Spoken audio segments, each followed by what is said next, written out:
Well, hello there, ladies and gentlemen, and I certainly apologize for the bit of a rain delay that we had there for a few minutes. But my technical director, Bobby Bangs Hazelwood, is ill tonight, so I'm hoping that he can go into the YouTube studio, set us up for monetization, to where we actually make a nickel or two off this show after the live show, and set it up for subscribers only for 5 minutes. Mr. Kennedy says let the marks in tonight. We were going to make it members only, so we'll see how everybody behaves himself.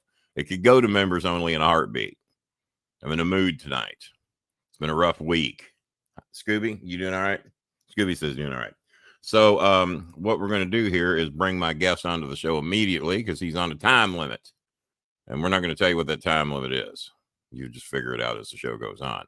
So, ladies and gentlemen, without further ado, and I think this is how I tried to introduce him the last time. We'll see if I'm any better. And I hope I got the city right, because if I don't, he's going to get pissed. So we're going to try it anyway. Ladies and gentlemen, and I don't have anything to drop from the ceiling. I just have these two right here. Ladies and gentlemen, from Green Bay, Wisconsin, Mr. Kennedy, aka Anderson. Oh, see you. Yeah, that worked. It's not the way you did it. And in all transparency, I took a 3-hour nap before the show today, and then I wake up. You have that little radio voice. Little radio voice. On the end of it there. That's I had the weirdest thing happen. Oh God! Yesterday, I'm on customer service with Instacart. And there's this guy, and I'm not trying to be racist or anything, but there's an accent. He's not typical downtown Mobile, Alabama. I mean, we know that. And we keep talking. And we get to the end of it where he's helping me with a situation. They were charging me about $30 too much on mine. I said, sir, I'm sitting there looking at the math. That does not add up to $156. Would you please go through that for me? He goes, oh, yes, sir, I found the problem. And then we get to the end. He says, pardon me, but may I ask you a question? I said, well, sure. He says, do you have a podcast? I said, oh, I get that every now and then. I said, yeah. I said, I've got a voice made for radio and a face to match, all that. I said, yes, sir, I do a podcast. He says, is it called the Bolin Alley? I'm going, yeah. I said, how do you know this? He says, I am a big fan of your show. And he says, I want to tell you something right now, and I hope I'm not overstepping my boundaries. I said, sure. Rob Conway was misused. Said, okay. Rob Conway, the former NWA champion. I said, very good.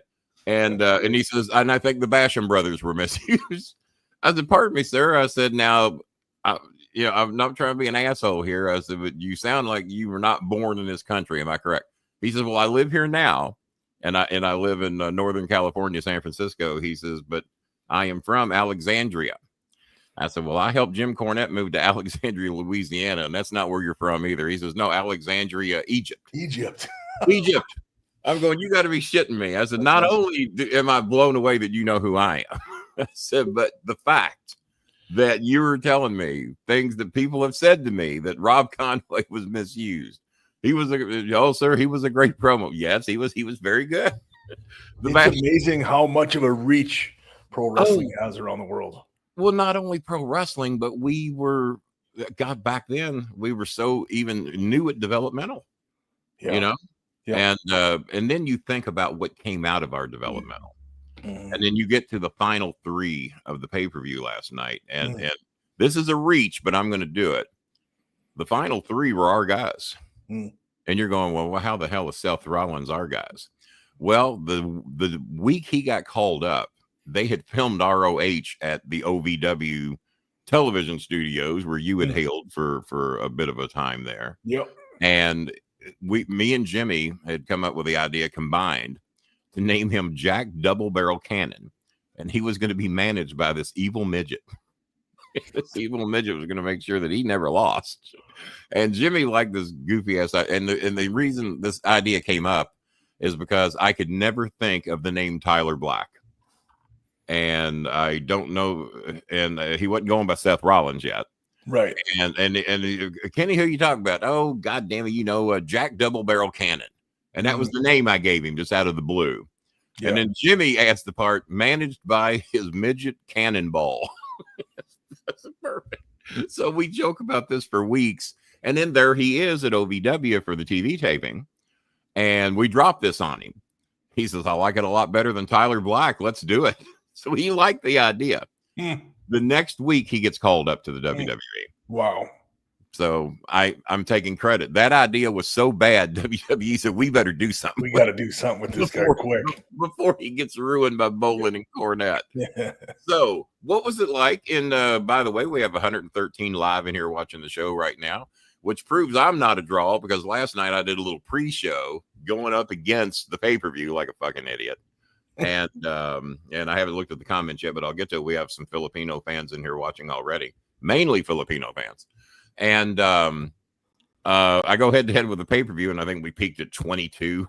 So yeah. But I had Jimmy Cornette's backstage illegitimate son on here, little Jimmy LeBeau. That's a long story that you don't want to hear. But we had him on, and I think we peaked at 188. But I think people thought he was on here to trash Cornette, and I think they were tuning in for that.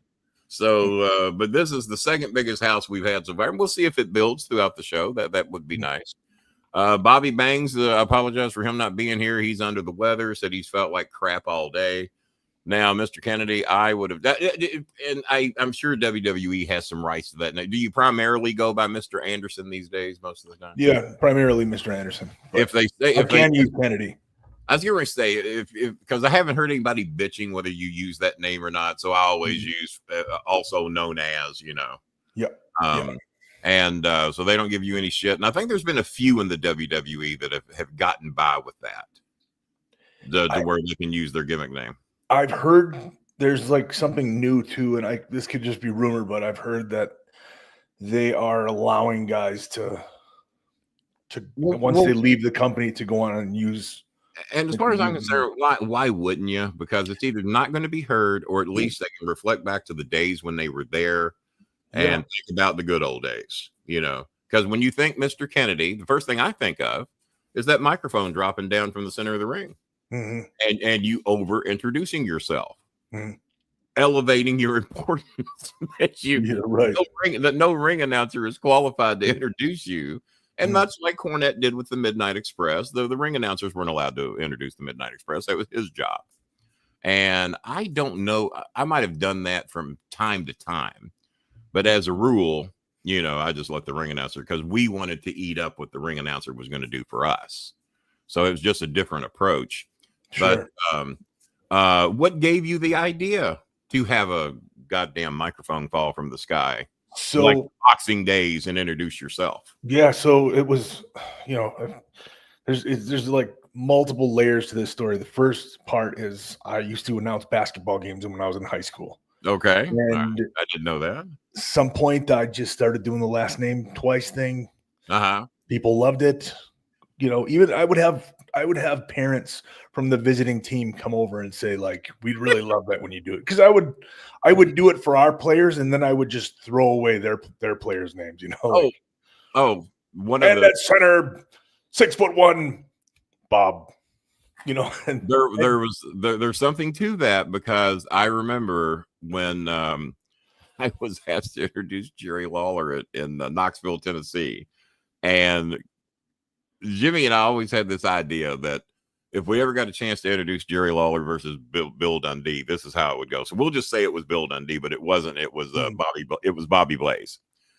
Ladies and gentlemen, hailing in from Memphis, Tennessee, coming in at a weight of 232 1/4 pounds. He was a major arts. He was an art major at the University of Memphis, Tennessee. He once delivered for UPS and was a champion delivery driver. And we would give this long list of accomplishments. Ladies and gentlemen, I introduce to you the Southern heavyweight champion right here from Memphis, Tennessee, Jerry the King Lawler. His opponent, Bill Dundee. Right. Yeah. Yeah, and that's what you were doing with the basketball game. Bob. I still do it to this day when I'm doing shows where I'll just throw away my opponent's name, and it always gets a laugh, and that's what I'm after.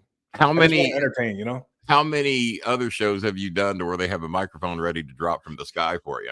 Every once in a while, I do a couple a year where they go the extra mile and hang the microphone. It's a real pain in the ass. It's gotta be. It's because I've never had one. Oh my God. They have to fly like a little truss, and they have to have somebody, they have to weight the microphone because generally speaking, those microphones don't weigh a whole lot. And so they get like, there's no, and plus it's like drag on the cord. Well, plus it's the old style. It's not like now. I love that yours lights up, man. I've seen you use that before. I'm jealous of that. I need 4 of them sitting around here for a one-man show in 4 different colors: red, white, blue, and teal, or something. I want to get. There's a company that does light up microphones. They do like the old school, and TNA actually purchased one from. Oh, did they? That company. So my microphone in TNA was a big light up. I think it was blue. Oh my God. Okay. All right. Really cool. That's cool. That's cool. Pretty cool. The Jambi saying she's proud of you, Kenneth Bolin. Well, we have been doing a big ad campaign. I recently became, and I'm sure Bob's sitting at home right now. Well, Kenny's just sitting here blowing himself while he's got Mr. Kennedy on the show. We have been because Eric Bischoff got on me for that. We have been doing a bit of an ad campaign, trying to get the word out there about the show and promoting the fact that we are now a 501c3 nonprofit organization, which just became official really just a few days ago. The paperwork's been in. We finally got the fees paid, and I'll throw the logo up later. I'm sure it's in here somewhere. We're now known as Bolin Services Incorporated Survival Program. And the function of this show is to help all these Filipino people in here that you see.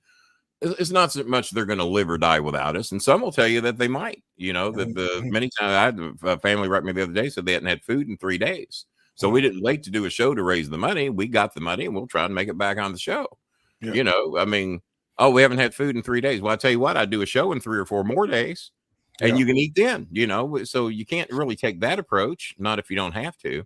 And, but we finally reached, we started this at 4,800 and some odd subscribers.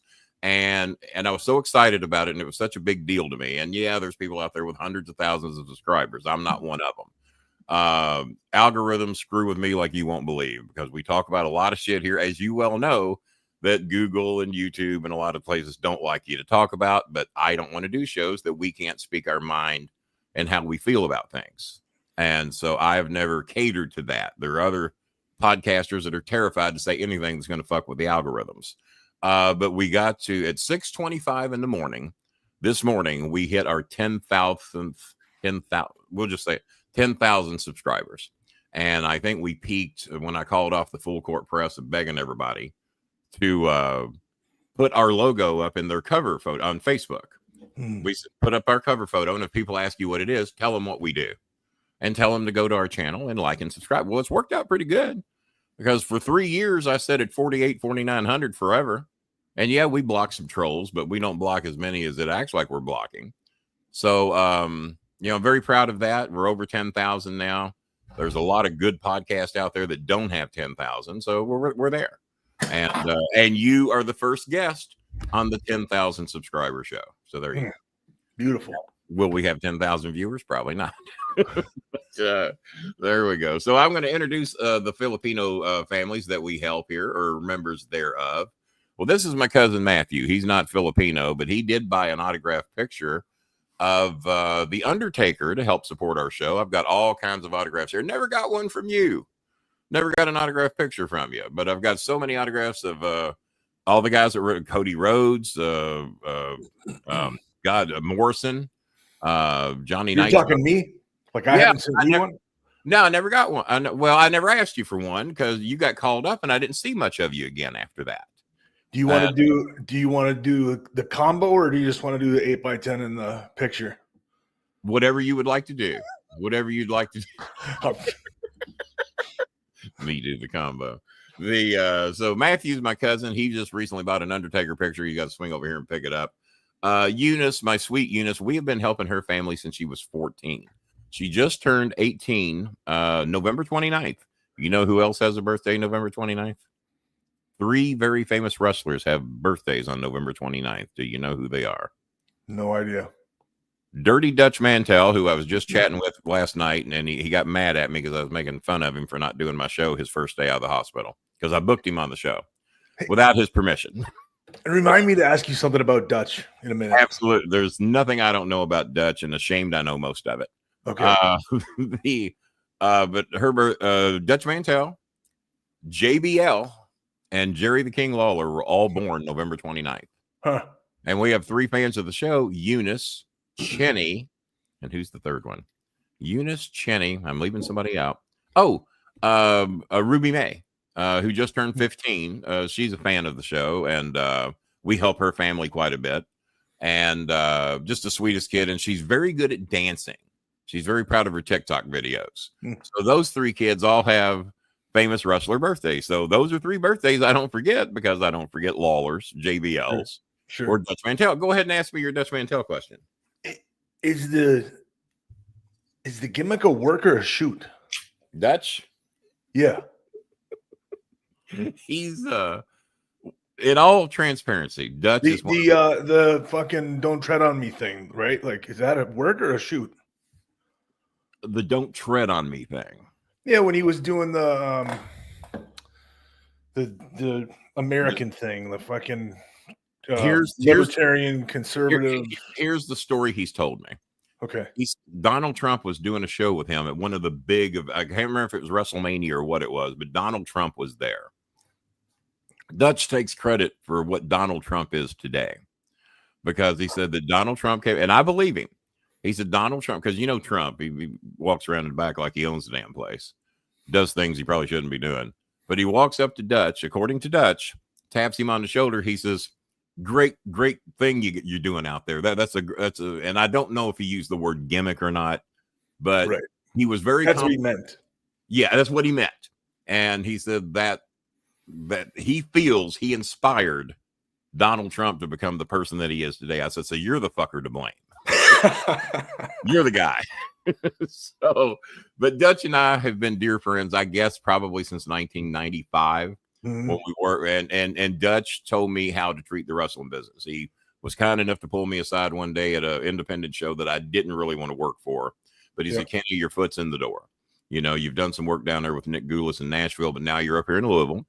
Neither of us want to be doing shows here, but he's got Mark money and he pays us pretty good. So here's what you do, Kenny. You're not too bad at this. You're pretty good. Keep doing this. And he says, worst case scenario, this is going to be your golf, but it ain't going to cost you a shitload of money like people that play golf that think they're pros. You're going to be a pro. You're going to make some money. And if you get rich, great. And if you don't, who gives a shit? You had fun. Yeah. And that was the advice he gave me back around 1995, 1996. And, you know, I can't complain. I'm more famous than I should be. I get more respect probably than I should get. And probably more hate than I should get. Probably more hate than you get mad respect from Alexandria, all the way from Alexandria. Alexandria to Alexandria. You can't go any further than that. From A to A. Yeah, border to border, A to A. Alexandria to Alexandria. And it's wild.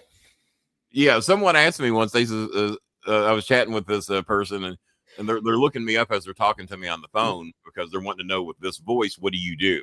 So I explained to them the history. And the girl says, oh, my God, you're world famous. I said, well, yeah. I said, somewhere all over the world, somebody knows me. Now, might not be that many people in that particular country, but in each country, there's somebody that knows me. Yep. Now, The Rock and you and various other people, you can drop their name and the numbers are way, way higher. But then again, you take what you can get. You take what you can get.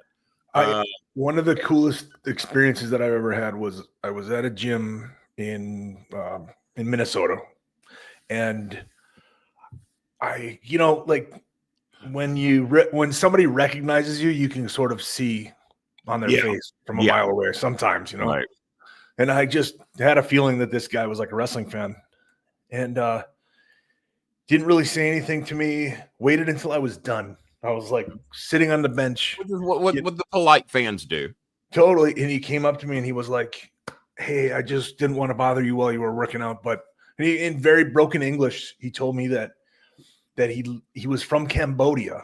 Oh, and that his family, the village didn't have like a TV, and he had to walk like an hour and a half. It was some ridiculous amount of time, but he would walk with his family every Thursday to watch SmackDown. It was just I'm going to tell you who cool experience. I'm going to tell you who I hope is watching the show tonight, and I had her as a guest on this show because she loved what we were doing and she wanted to help us raise money for Filipino families. And a beautiful, beautiful young lady. She's in her mid-30s with 5 kids. You'd never know it to look at her. You would think she'd be more likely a single model in her late 20s at best, and that would almost be insulting. And her name is Sokia, Sokeya, Sokia. She is from Cambodia, and that's her birthplace. She wasn't there real long. I think she came over here at like 14 or 15. And I named her the Cambodian Queen, and I had her on the show, and people ate her up. Just so beautiful, so sweet. One of the prettiest women I've ever seen, and has 5 kids, recently divorced. And I'm not in the market to marry too many women with 5 kids, but if she says you want to live here with me every day, how many kids you got? You ain't got 6, do you? 6 might be too many, but. What a beautiful woman. And I wish I had her picture in here. I don't know that we do, but she's wrote me the other day wanting to come back on the show, and because the fans just ate her up. But we call her the Cambodian Queen. I even had a shirt made for her, the Cambodian Queen. I don't know if we sold any or not, but I had her one made and sent it to her. And just a lovely person. And Cambodia does not come up very often on this show, but now it has. So I'll find a picture of her because I'm sure I got one saved somewhere, and I'll have to send you a picture of the Cambodian Queen. She probably knows who you are too. Yeah. Walked a long way to go watch you on SmackDown, huh? Right. It was just kind of crazy. Do you remember your premiere date, and do you remember how you got called up and who did it? Well, I don't remember the date. I do remember it was Columbus, Ohio. Okay. And Dreamer called me a few days before SmackDown. He said, you need to go to TV this week. They want you at SmackDown, and they want to take a look at your gimmick, because I had just started doing the announcer thing, right? Like, and it was Paul Heyman ultimately who told me to go out and announce myself. You did some great stuff at OVW, and you really got my attention from the announcer's desk as to how good your damn promos were and how well you could work in the ring. We obviously didn't have a microphone dropping from the sky. Yeah, that didn't start until a few months after I'd been on the road for WWE already. Like there's at least a few weeks where it was just a regular microphone, and then somebody had the idea. It was a writer, and the name escapes me. Dreamer always reminds me of what the guy's name is. I feel like an asshole for not knowing it, but yeah, it was one of the writers, and he came up with the idea. And the first week they had just a regular microphone, like a barrel mic, and then they came in with the old school whatever you call that. As a matter of fact, my original logo has that microphone. Yeah. And I think one of the logos we have now has that microphone, and I don't know what that microphone's called. It's the old 30s and 40s like vaudeville microphone, maybe. Yeah. Something like that. But I go to Columbus, and they put me in a dark match against Funaki. And Funaki's going to hit me with a super kick at the end, 1, 2, 3. Yeah. So that's what we kind of went over. And I remember during the day at some point, Brooklyn Brawler handled all the backstage stuff. If they needed somebody to shoot voiceovers or liners for commercials and stuff like that, you go visit Brawler. Okay. You got to do a promo for something to promote something. So Brawler came and grabbed me. He's like, they want you to do a promo.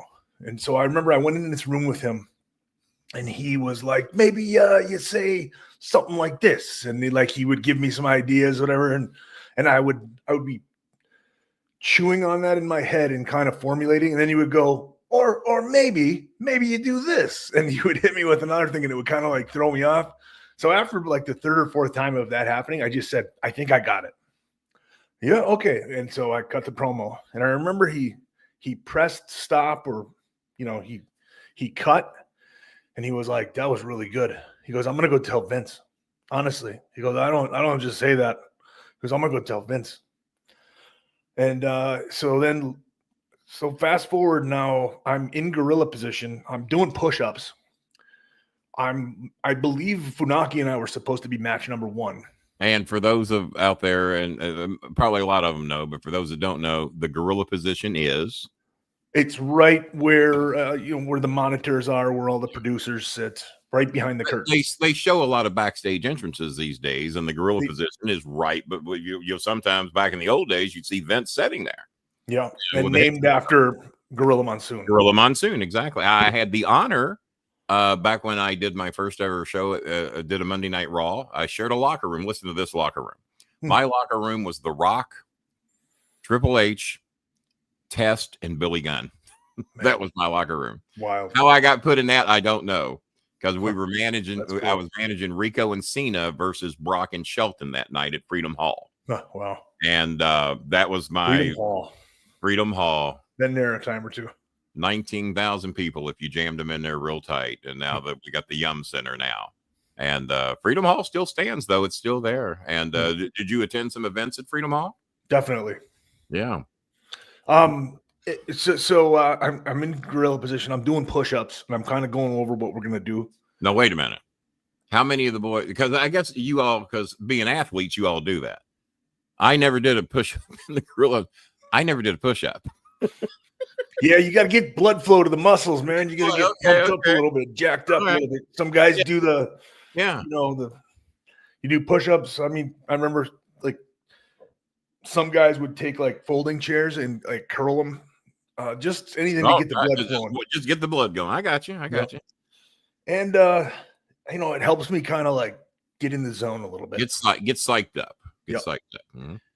And Vince walked by, and fast forward later on, I found out like Vince never goes up and watches any of the dark matches. He doesn't watch Velocity or Sunday Night Heat or any of those like secondary shows. You know who told me they don't watch those?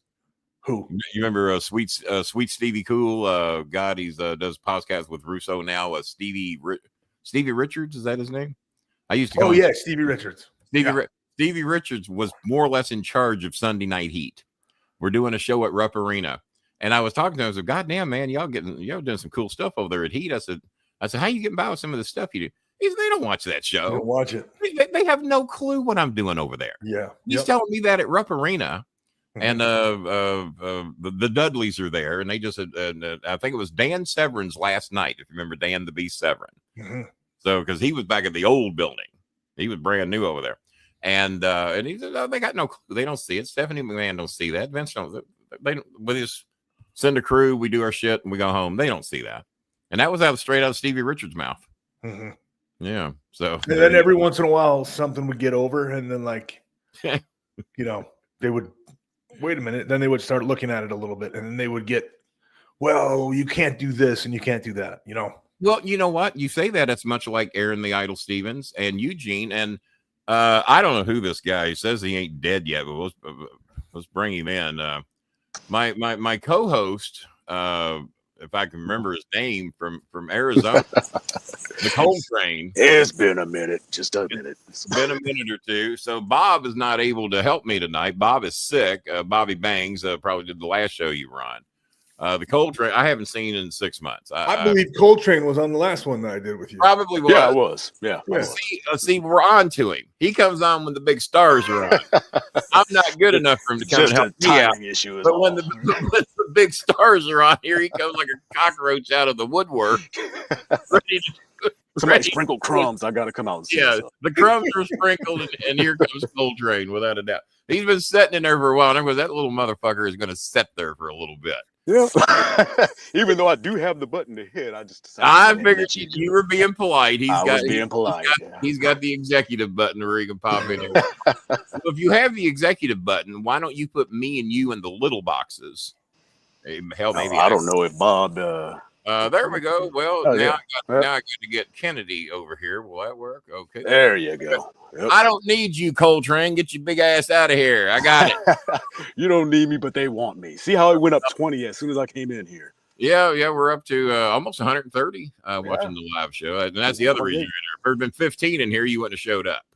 Mr. Kennedy, he walks in the back door. What's the crowd like? It's about 50. Goes home. Mr. Kennedy, how many's out there? About 6,000. Should have seen me scrambling trying to find the password. We have 3,000 seat arena. That means they're hanging from the rafters, right? Well, then I'll go. So they were. SRO signs went out early for this one. How's the training center coming along? How long have you been doing that now? And tell me who's looking good and who you're about to get rid of. Hang on 1 second. I'm sorry. This debuting thing, because it's kind of a crazy story. Okay. So I'm standing in the gorilla position. I keep cutting you off. I'm sorry. It's what I do. No, that's okay. Of course, doing push-ups. Vince walks by me. He just kind of like looked and nodded at me, and then he kept walking. And 2 seconds later, Dave Lagana comes walking around the corner, and Dave Lagana, because I was trying to come up with that name, and you got it. Yeah, that's who it is. He was the head writer of SmackDown when I debuted, and he came around the corner and he was like, "Hey, man, there's been a change." And immediately my mind goes to, "You've been scratched." Right, they scratched it. Okay, cool, whatever. It is what it is. And he goes, "This is going to be a televised match. It's going to be on Velocity now." Mm-hmm. He goes, "We have to come up with a finish for you because you're going over. You're going to win the match, and welcome aboard." And he stuck out his hand. Not what you're expecting to hear when you heard there's been a change. And so I went out there, and for whatever reason, I felt at that particular time that I belonged there. And I went out there and I was able to like take what was mine and give what was his. And I just like. And who was that match against? That was against Funaki. I was right, Funaki, the super kid. And I remember too, like I had only done this move one other time to Austin Aries on a IWA Mid-South show. Okay. Like 5 years earlier, or maybe 3 years earlier. You worked there too? That Ian show? Yeah. Yep. And Train your mic is a touch hot if you can. Yeah, it's a touch hot. Go ahead. And Finley was a producer, and he was like, "What kind of stuff? What can you do for a finish? That's something that looks devastating." And I was like, "Well, I do a swanton, but Jeff Hardy was there, and yeah, I can't do that." I said I've done a Finley roll off the second rope, and Funaki's eyes went. You do what? And I was like, I promise you, like I'll hold on to you tight. When I roll, you'll be safe. And I'm hearing like some sound, like damn, Train. I think your mic is picking up some serious background noise. Yeah, just a second. There we go. Train for 5 years has been trying to get that microphone fixed. But yeah, and when I came back through the curtain, I got from Vince, and then Arn Anderson came around the corner and he goes, "You got the Johnny Carson thumbs up, is what you got." Right, which is what you're always looking for at that point, Like, yeah, if you get nothing, you probably don't feel too good about that. No. Yeah, well, that's and like later on when he would cuss me out every time I came back through the curtain. Practically, I say cuss me out. He wouldn't like, but he always had like very harsh criticisms and stuff. And I remember at one point, like expressing my frustrations to Chris Jericho, and Jericho said, "You know what? He likes you, or he wouldn't say anything at all." Yeah. Just know that like he cares. That's why he's. So that made me feel a little better. It's like any coach, frustrating as hell. But Train, what do you think is causing that thing to kick in and give that background noise every second? Actually, I try to turn it to the Mac internal microphone, and then that picks up every damn thing. So I'll be damn. Well, 9 air conditioners going over there. What the hell's going on? You know what? Yeah, I got. I'm the dude that has the AC, the fan, and then a secondary fan. Well, it's picking up every bit of it. Is it? Let me switch mics real quick. That's what it's doing. I'm trying to figure out what the hell was causing that. So to the and pardon me, man. My ADD is apparently worse than I thought it was, and I didn't let you finish your story. Now to the training center. How is everything going in that direction? Because everybody's waiting for some political talk. I know they are, but what is how are things going at the training center, and who you got? Who you liking over there? That's looking good. It's growing. It's going great. I'm going to see how political you are. We opened up in 2016, and 9-year run. That's pretty good. And we're still like, we've moved into a new facility. We're redecorating, although that's taking a long time to do, but it's happening. And we've just got such a great crew. My wife and I, every once in a while, lovely young lady, by the way. She appeared on the last show we did. She stepped in. She's okay. She's a good one, that one. You know what? She looks slightly above average. I just like to say that right now. She is slightly above average in the looks department. Tell me this works. But like every once in a while, we'll just kind of pinch each other. Like we got a good crew. We've got a really good crew between. So like, I've got students that have been there for a few years. I have students that started with us. Like Darius Martin still comes to class 3 times a week, and he's on AEW every week, or pretty much every week. Lord, really? And we've got like, there's other wrestlers like JDX, and I've got some of my graduates and captains that still come around. Because that's what I want, that sort of community. I want there to be a place where people can just come and, like-minded people. Yeah. There are times where like I need to take a week off for something, and the place just keeps rolling without me there. Because you probably have to go on the road every now and then yourself, or do appearances. Yeah, or we've got something to do with the kids, or So who do you turn the reins over to when who's second in command when you leave? Well, I've got a couple of like coaches, a couple of like captains. Well, like at OVW, it wasn't Danny Davis and Jim Cornette that were in the ring teaching people shit. It would be the Mike Mondos. It'd be the Rob Conways. It would be very So normally it is me. Like I'm the head trainer there, and I had a feeling that was the case. Yeah. But my students, my captains, the guys that have been there for a while, they understand my philosophy, and they, I pay attention to the way that, because when the new people come in, the people that have been around for a while have to sort of help out, right? And I listen and I pay attention to how the interactions happen. It's minor league baseball. You got to work your way up. Yep. And I just like, when I see somebody that like, okay, that person gets it. That person is good, is an effective communicator. Cause like, you really have to be in order to do any sort of coaching.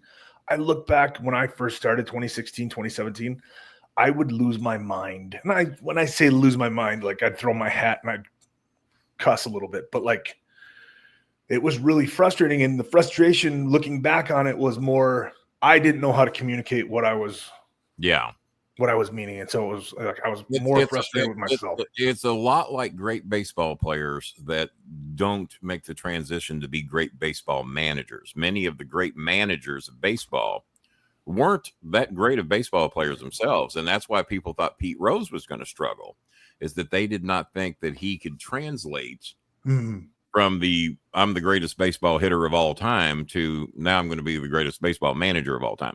He did good. He came in second place a few times. But Lou Piniella come in and picked up his scraps and won a World Series with it, with the Cincinnati Reds in 1990. When in 1989, Pete had a pretty good team, just couldn't get in the playoffs. So a lot of times, the better wrestler you are doesn't necessarily make you the best translator to like Danny Davis. Danny Davis was never going to go down in history as one of the great wrestlers of all time. He was great for what he was doing. Sure. But, he's not Bockwinkel. He's not Luthez. He's none of those guys. But apparently he was good at getting his word across and hiring the right people to help get his word across and his training technique. And a lot of people what are you saying about me? What am I saying? You know what? What I'm saying about you is that you you would have every right to have a communications lapse there for a moment, because maybe this shit came real easy to you, because that's what I saw when you were here. This shit came pretty easy to you. This shit came easy to me because I had seen the best do it. I had studied it, and I never, ever had any doubt that I could perform on television. Now, could I be a great wrestler? I was 212 as an amateur wrestler. But I didn't want to be a pro wrestler because I wanted to be a Jerry Lawler type of wrestler. Well, Jerry wasn't going anywhere anytime soon. He will still get in the ring today if you talk him into it. Yeah. And when Nick Goulas hired me, he says, I'm going to make you the next Jerry Lawler. I said, well, we've already got one of those, and he ain't going anywhere anytime soon. Even though he said he was going to retire on television at age 35. Well, that didn't happen, did it? But I wanted to be a managerial version of Jerry Lawler. And here's what I've said about you. And this is where I thought I might have angered you by saying this if word got out that you heard me say this. But I'll say it to your face if I haven't said it before. If Mr. Kennedy did not want to be a professional wrestler and didn't want to take all the goddamn bumps every night, Mr. Kennedy would be one of the great managers of all time. Because like Bobby Heenan, you could talk your ass off. You could bump your ass off if necessary. Bobby Heenan was a great fucking bump taker and was never the greatest wrestler. You, in the charts of who was a better wrestler as far as recognition goes, Mr. Kennedy ranks way above Bobby Heenan. But if you get to the point you decide you don't want to be a professional wrestler, I thought even in your days at OVW, and then when you went up to the WWE, I said, that motherfucker will be a great manager. Because, and if you don't mind me, what are your dimensions? How tall are you? What do you weigh? I'm 6'1", about 240. At my best of days, I was 6 foot and 3/4 inches, weighed around 277 to 300 most of my life. And then I got congestive heart failure, went up to 600 pounds. Now I'm back down in the high 300s and getting ready to have another weight loss surgery because I'd like to see the 290s again. So that will be coming up in the near future. But I've seen 600 pounds. Yeah. There's not a lot of 600-pound wrestlers out there. But 6'1", 240 is not considered Hulk Hogan, Ultimate Warrior, these big ass, because there's some wrestlers that if you're so fucking big, I don't think it would translate to the managerial possession that well. What do you think?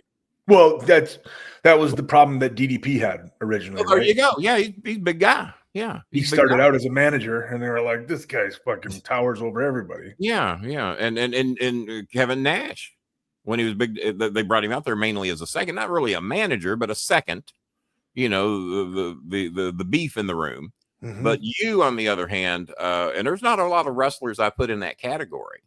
Jerry Lawler apparently never had any interest to be a manager because can talk, can bump, can do all that shit. I've been taking bumps for 50 years. Goddamn, let's do this manager thing. Apparently he never had a desire to do it. Did you have a desire to throw on a cowboy hat and a vest and decide you're going to be a cowboy manager from Oklahoma or something? Did the thought ever cross your mind? The thought has definitely crossed my mind. I don't know about the cowboy hat and the chaps, but you would get the mid-tree. riding a little Shetland pony with a little southern drawl. And there you go. You've already got it down. Coltrane, I just came in here to hear Bolin talk. That's the only reason I'm here. Did we get the echo out of your mic, or did you just mute it and say fuck it? I don't know. You tell me.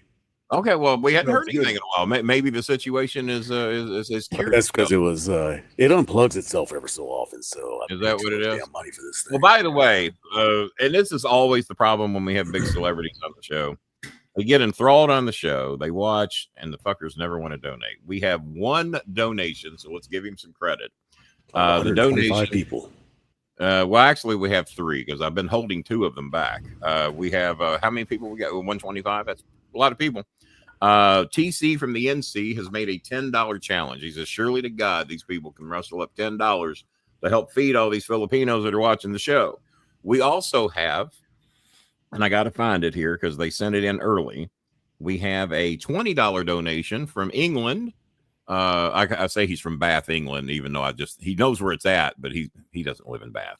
But from Bath, England, we have Robert Palmer, not the musician. Robert Palmer has made a $20 challenge. So looking very forward to seeing Mr. Kennedy. And George Captor, by way of New York, he's a big Buffalo Bills fan. He now lives in Alabama. I'm so sorry. My first ever professional wrestling match was in Birmingham, Alabama, and first one that I performed on was Birmingham, and he has issued a $50 challenge. So George Captor, but they phoned in their bets early. They phoned them in early. TC has donated during the show, so we have a $50 challenge from George Captor from Alabama. We have a $20 challenge from Robert Palmer from Bath, England. Just take it and go with it. And we have a TC from the NC. That is Tyler Cox from North Kakalaki. And their basketball team is struggling a bit this year. Just thought I'd throw that in. Since I was retired for a while, I'll pitch in 100 on Thursday. Well, you the man. You have been so $100 challenge from and your name again is Coltrane. Oh, yeah, he's from here you go, Mr. Anderson. You'll appreciate this. He is the Coltrane. Yeah, should have recorded that one. Yeah, you know what? It was recorded. So now, what was the best intros ever in the history of the business? That's in my top 5 as far as entrances go.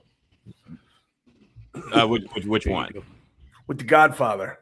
Oh my God! Oh yeah. my God! That whole thing, man. But I wasn't doing that. I was doing Soul Train with Dante. He was going way back. I went way back. Yeah. And I heard, by the way, I turned 65 on March 16th. How old of a young man are you? Have you hit 50 yet? Who, me? 49. 49. I was going to say, because I figured you and Cena might be sick, because Cena's 48, 49 himself. I think he's 48. Is he 48? Or just no, his birthday's in May or something, isn't it? I'm 48. I'll be 49 March 6th. What's today's date? Get out of here. Mine's March 6th. Well, happy early birthday. My ex-girlfriend Lena's March the 8th. She told me she would like to have she's Filipino. She told me she would like to have some new vision glasses. They run about $60 in the Philippines. She said her vision's been pretty rough for a couple of years. I said, well, we'll talk about you on the show, and we'll see if we can't raise $60 to buy your glasses for you so you can see, And she's got a cute little boy and everything. We haven't been boyfriend, girlfriend for a long, long time, back in 2012. But the kid wants to have some vision, so what's wrong with that? One of those things. I was going back to the Soul Train day, but you going back. I went way back, Don Cornelius. But and you talk about a smooth operator with a smooth man, Don Cornelius. Did you ever watch any Soul Train there, Mr. Anderson? Up in Minnesota?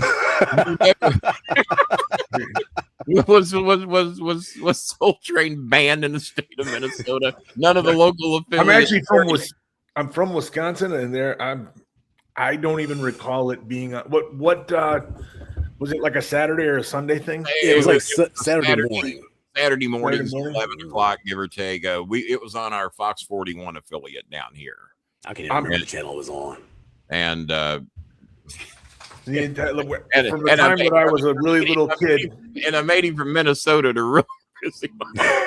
I'm not from Minnesota. I'm from Wisconsin. Let's get Green Bay, Wisconsin. It's like there's between Nebraska and Iowa. We're like, I ain't from Iowa. Those aren't the same things, man. Were you a big Packer fan as a kid? I would assume you probably were. Yeah, definitely. I mean, and I'm a Packer fan ultimately because my dad was a Packer fan and my mom was a Packer fan. Oh God, here's the toughest question I've asked you tonight. Were you a Brett Favre fan, and are you still? No, I love Brett. I loved Brett. Like the shit that he's on right now. You loved his play, another level, but yeah. But I'm trying to think of who I have really, truly, thoroughly admired as a human being, but disappoints me in their beliefs. And I feel that happens more and more often today. Yeah. Well, one of them, I if it's true about Cody, I can't drop the name because everybody will write him and tell him that I said it. And but it's one of my heroes. It's one of my heroes. Oh, we know who that is. And will you shut up? What's going on here causing trouble? You missed me, and you're right. You probably all know who it is. But if I don't see his name, it gives me plausible deniability, right? You know that one. You know that one there, Mr. Kennedy. Coltrane. What's that? Can you give me a hint? Can I give you a hint? Yeah. He likes him young. He's Ghost, you son of a Ghost. I'm going to block your ass. Man, you come on, bitch. dude. That's like giving away the score. Learn to work, you drunken pothead motherfucker. God damn. Drunk and a pothead. Got to treat your people good, Mr. Kennedy. Got to be one or the other, bro. Fuck. What's happening? Can you read the comments, Mr. Kennedy? When are you coming back to Australia? That's what I see. Okay, well, that's the only one you see. You don't see the ones over here on the side. Like, this is his guess. Jerry Lawler, you polecat. That's the. I don't think the guests can actually see the. WG in Chicago carried the Soul Train. They certainly did. Yeah, that's true. That's right. Coming in here making these accusations like that, for crying out loud. All accusatory and whatnot. I tell you another guy who's a big Trump supporter. Who someone came on this show once and said, Kenny, that guy's the salt of the earth. And you said, you know what? I'm going to agree with you. I never met a nicer, sweeter human being than Glenn Jacobs. Oh yeah. Mm-hmm. And he is so far up Trump's ass, it's hard to get his nose out of his orifice. And I don't get it. I don't know how good, sweet, decent people align with that. Money. And Mr. Kennedy, I don't know how many shows you go on that really open up about their politics. You're one of the few wrestlers that is not aligned with Trump, and especially being above the Mason-Dixon line, that will speak freely about how they feel about certain things. You and I are a few of two. I just don't understand with the level of diversity that exists within professional wrestling as a whole. Yeah, how that would be the guy, right? That we would align ourselves with. Maybe a lot of it had to do with how much Vince loved him and worshipped him. They made him a character before he became anything else. He was a TV star. But he was a horrible person then. His horrible. I read all of his books, and so I hated him from like. I didn't read any of them. But I Trump. Yeah. Yeah, like in his I've never read one of his books. The Art of the Deal. He was that he did in not the write, book. that he did not no, write. Of course not. Yeah. But in the book, he was saying that he would get Chinese investors to come down to whatever ground or whatever, and just have a bulldozer just pushing dirt around to show that there's construction being done. You got to invest now. No construction. We're looking for nice people that'll donate to the show right now because Andy Griffith. That is actually his shoot name. Is it really? Mr. That is his shoot name. I swear to God. Opie, I said, hey. He's been in my house. Then I found out who he voted for president, and I just took a shot at him. Donald Flowers, by the way, from down in Florida, not a Trump supporter, by the way. Donald Flowers, as a matter of fact, over the past week or two, has donated to this show and buying autographed pictures, has contributed. We'll just say contributed because he's bought some things too. He's contributed probably in the neighborhood of about $440, and he's donated another $20 tonight. Good to see you again, Donald. He's made some nice donations. He bought a autographed Midnight Express picture that's got all the pictures. It's got Eaton, Condrey, Cornette. I had a few of them, and we got other autographs on here we might throw up in a little bit. And then, of course, when John Cena Sr. comes on, we've got that drawn picture. That we might be showing a little bit later in the show, a drawn picture drawn by Tony Atlas, and it's autographed by Atlas and Cena, and Atlas drew this dotted picture of John Cena that's amazing. Which is crazy, just the dotting. Mr. Cena Sr. sent it to us, and we're going to put that up for auction. That's cool.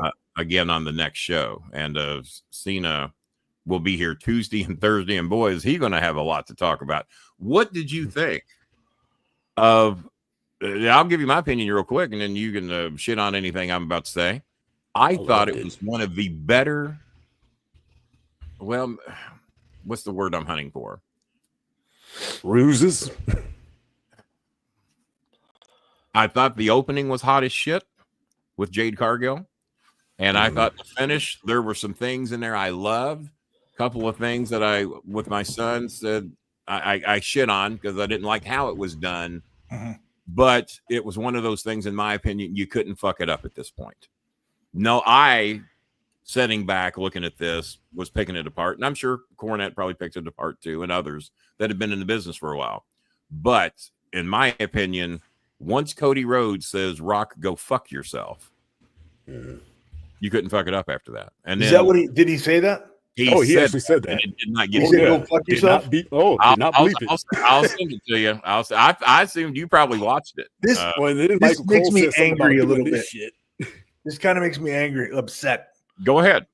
Fucking, I love like the adult. I love the Attitude Era. And another OVW. When I got into the WWE, it was just the start of the PG era, and they told me that I couldn't even say damn.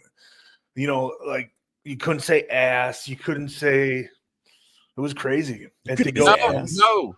Oh, Danny Davis fired me. Did you ever wrestle any shows at St. Therese Gymnasium, Mr. Kennedy? Or had we done away with St. Therese by then? That doesn't sound familiar. Well, every Tuesday night we used to have shows at St. Therese Gymnasium. It was a Catholic. Is that in Louisville? In Louisville, not far from me where I live now. I live over here in Cherokee Triangle. Okay. St. Therese probably ain't 3 miles away. Okay, and we used to do shows. I wish we were doing shows when I lived here because it's a pretty good ride for me then. But every Tuesday night we're doing shows at St. Therese Gymnasium. It's in the old building, and I confront Rowdy Ron Higgins, who became a part of Bolin Services. He was my attorney, Thurston Throckmorton, and it developed out of this show. So he's in the crowd. He's a local DJ in Louisville, and I'm going around interviewing the crowd to have them tell me how great I am. And of course, none of them are telling me how great I am. And I get around to Thurston Throckmorton. I'm killing time for some reason. Something came up and I needed to kill 5 minutes. So I'm going around and I get to Rowdy Ron, the local DJ that's out in the crowd. And I said, Rowdy Ron, I know you. I listen to your radio station. I know you're a big fan of the King. I said, why don't you tell the fans real quick what you think of Kenny the King Bolin? He says, oh, really? I can tell them exactly what I think of you? I said, sure. Knowing he's going to say great. He says, Kenny Bolin, me and all these fans here, we feel one way about you. We think you suck. And I yank that microphone away and I'm thinking I'm just fine. Danny Davis comes out of the crow's nest, comes down to ringside in front of 350 people, yelling and screaming at me, you're fired, you fat son of a bitch. I can't believe you had that guy say that. What did he say? You're fired. Get the fuck out of here. He's cussing me like a sailor. Get the fuck out of here. I don't leave. As a professional, I stay and work my match. I don't leave. I've been fired at ringside because Rowdy Ron Higgins said you suck at a church show, and he's furious. Wow. So I don't leave because I know that I'm important to the finish of the match, and I'm going to be a professional. I'll fucking stay and work the match. They won't physically remove me out of here. That's one thing, but I'm going to stay and work the goddamn match. So I work the match, and I'm going, what the fuck? So I go down to the locker room. Danny Davis down there waiting on me. And I walk down there and I'm getting my shit. He said, what are you doing? I said, well, I'm packing my shit and going home, I guess. I said, I'll find somewhere else to work. I said, what the fuck did I do? He said, you had that guy say suck. I said, yeah, I heard that about it. I said, do you realize how many times you said fuck to me in front of the church people? And you want to fire me for suck? I said, have you gathered how much those words sound alike but aren't the same? And he says, well, this is a church and we shouldn't say that. I said, but you said fuck half a dozen times. All right, we were both wrong. No, Danny, you were wrong. Gaslighting list divides the shit. I didn't say suck. A fan did.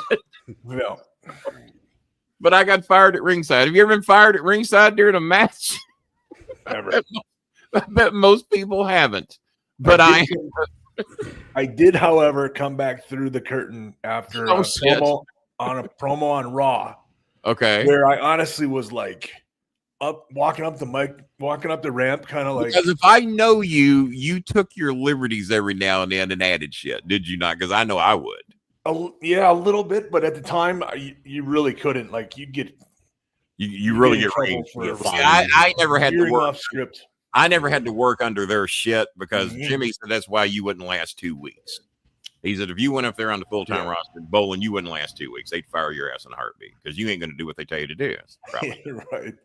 But I'm walking up the ramp and I'm internally like, yeah. I nailed it. I nailed the curtain. And, bitches. Yeah, follow that. And you get through, and when you've done, please tell me you walked through the curtain and went, follow that motherfucker. Nailed it, bitches. Everybody go home. The best part, when you walk through the curtain and you've done well, everybody's like, Get those every now and then. Get those every now and then. Right? Like when something's gone really well, like the boys get excited. Boys gather. Were there any boys gathered? But when the opposite has occurred, everybody starts to get busy. Like they're fucking checking Chinese checkers game in the back somewhere breaks out. And I walked through, and that's what everybody was doing. And I was like, and then Vince, that was the worst fucking promo I've ever heard in my life. Oh, yes. Everything was the worst. Everything he's ever heard. Two different perspectives. Do you remember what the interview was about and what he didn't like about it? For one, he hated when I chewed my gum. You're out there. I like the chewing the gum. I like that. I was like, good attitude. So like the whole gum Before you go any further, do you know who else chewed gum in his interviews? And me and Cornette figured it added something to his interviews and made him mean more. Perfect did it, but before him, Jerry the King Lawler. Oh, really? We used to watch that interview, and when Lawler was out there really being a fucking smart ass and just getting his shit in, chewing that fucking gum. Well, that was when I was a kid. My grandma, and there was like a bunch of old ladies that I knew that would constantly look at that guy the way he chews his gum. Just it was like a disrespectful thing to chew your gum a certain way. Yeah, I'm shocked. So that's why a giraffe. So that's why I did it. Yeah.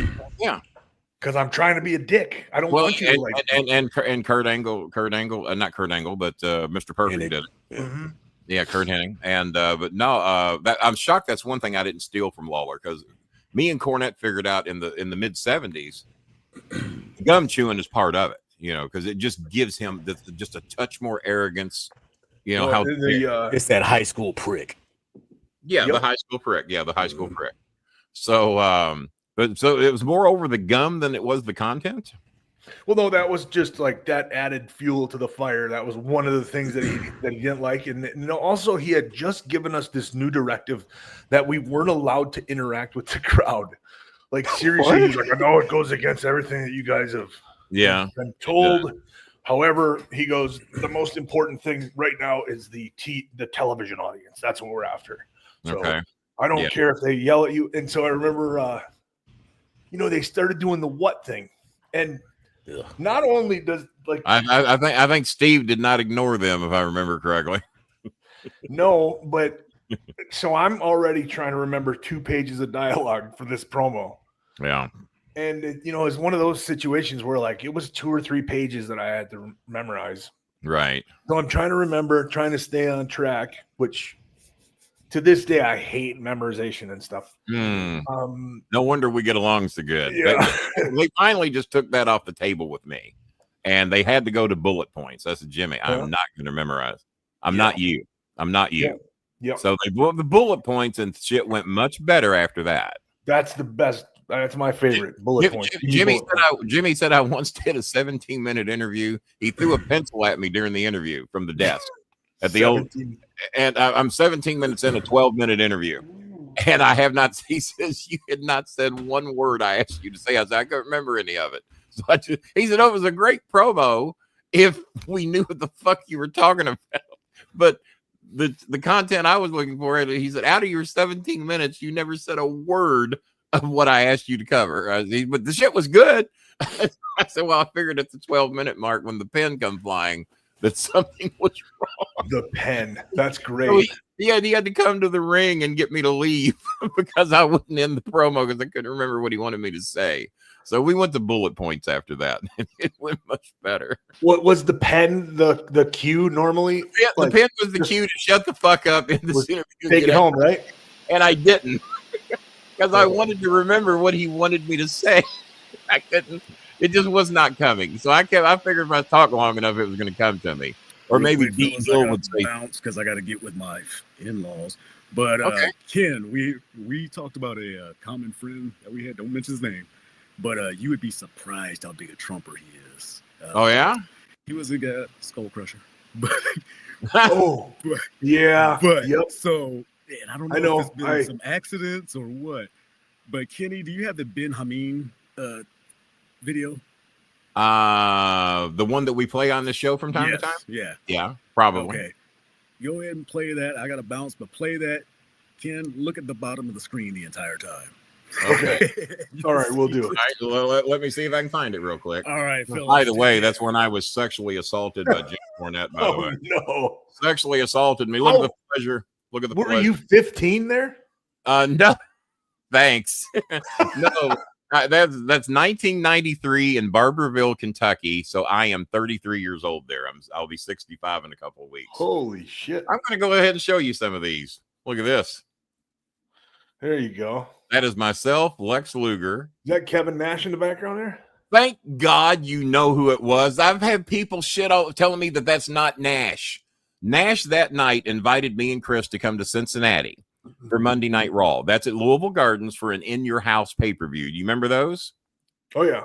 That was In Your House.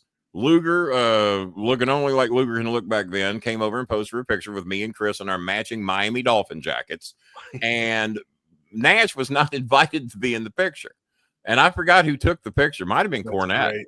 But Kevin Nash comes over and photobombs this. And I've had about 80% of the fans that watch this show swear to God that's not Kevin Nash, and I don't know what I'm talking about. Motherfucker, I was standing there. I can see the little smirk. Yes, smirk exactly. But yeah, and check this one out. And I am so proud. I wish this was a better picture. Look who that is. Oh, man. Is that Owen? That's Owen Hart, man. That's crazy. Owen Hart. He loved Chris. Now, this is my amateur days. What do you think of that? The one-arm body slam. Did you do any of those? Never. Well, I wasn't supposed to either. I might start teaching it. Well, that guy only weighed like 130 pounds. And I weighed about 175 then. That's the tights that Jerry Lawler gave me when I was 17. That's crazy. So, no, I was not 15 in that other picture. I was 33, but I'm 17 or 18 there. I was going to say, like, that's definitely a young Kenny Bolin. That's definitely younger. Okay, now here's one for you. That is 17-year-old Kenny Bolin. You know who that is?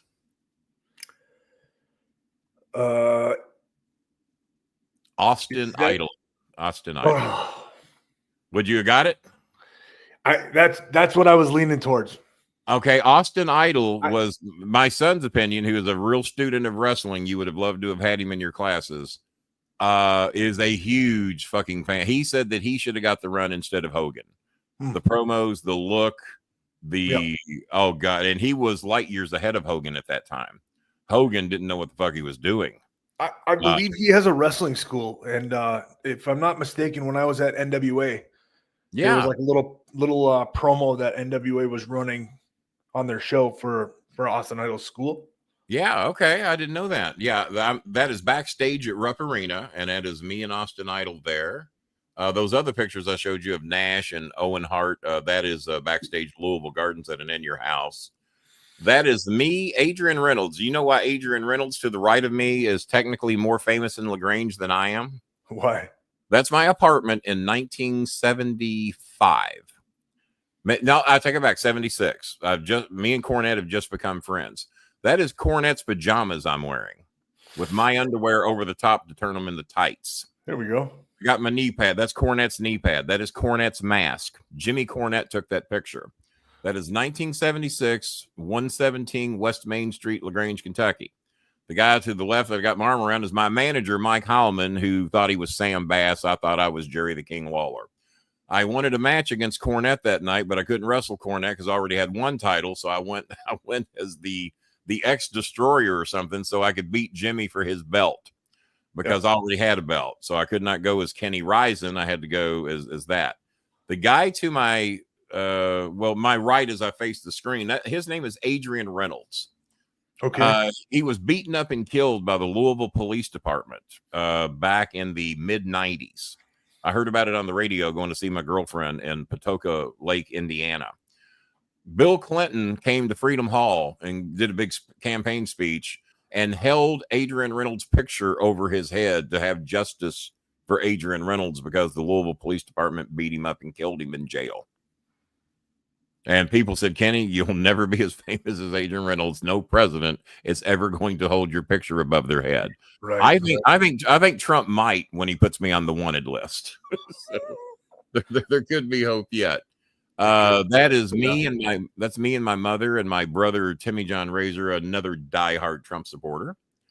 That is when I worked as the timekeeper. The night that I saved Tommy Rich from an ass whipping. under the name of Kenny Risen, even though I'd started going by Kenny Bolin by then. That is me at an autograph signing. Fucking Lonely Kenny. Yeah, Lonely Kenny. I thought you'd like that. Yeah, the pigeons showed up in big numbers. A artist named Simon Williams from Wales drew that years ago for me. This is the original version. When you can't see Cena. When Jimmy and I quit speaking, he redid the picture and put Russo in it. So that's my first ever promotional picture for Ohio Valley Wrestling. That was 1999 there. So I was 39 years old, Mr. Kennedy.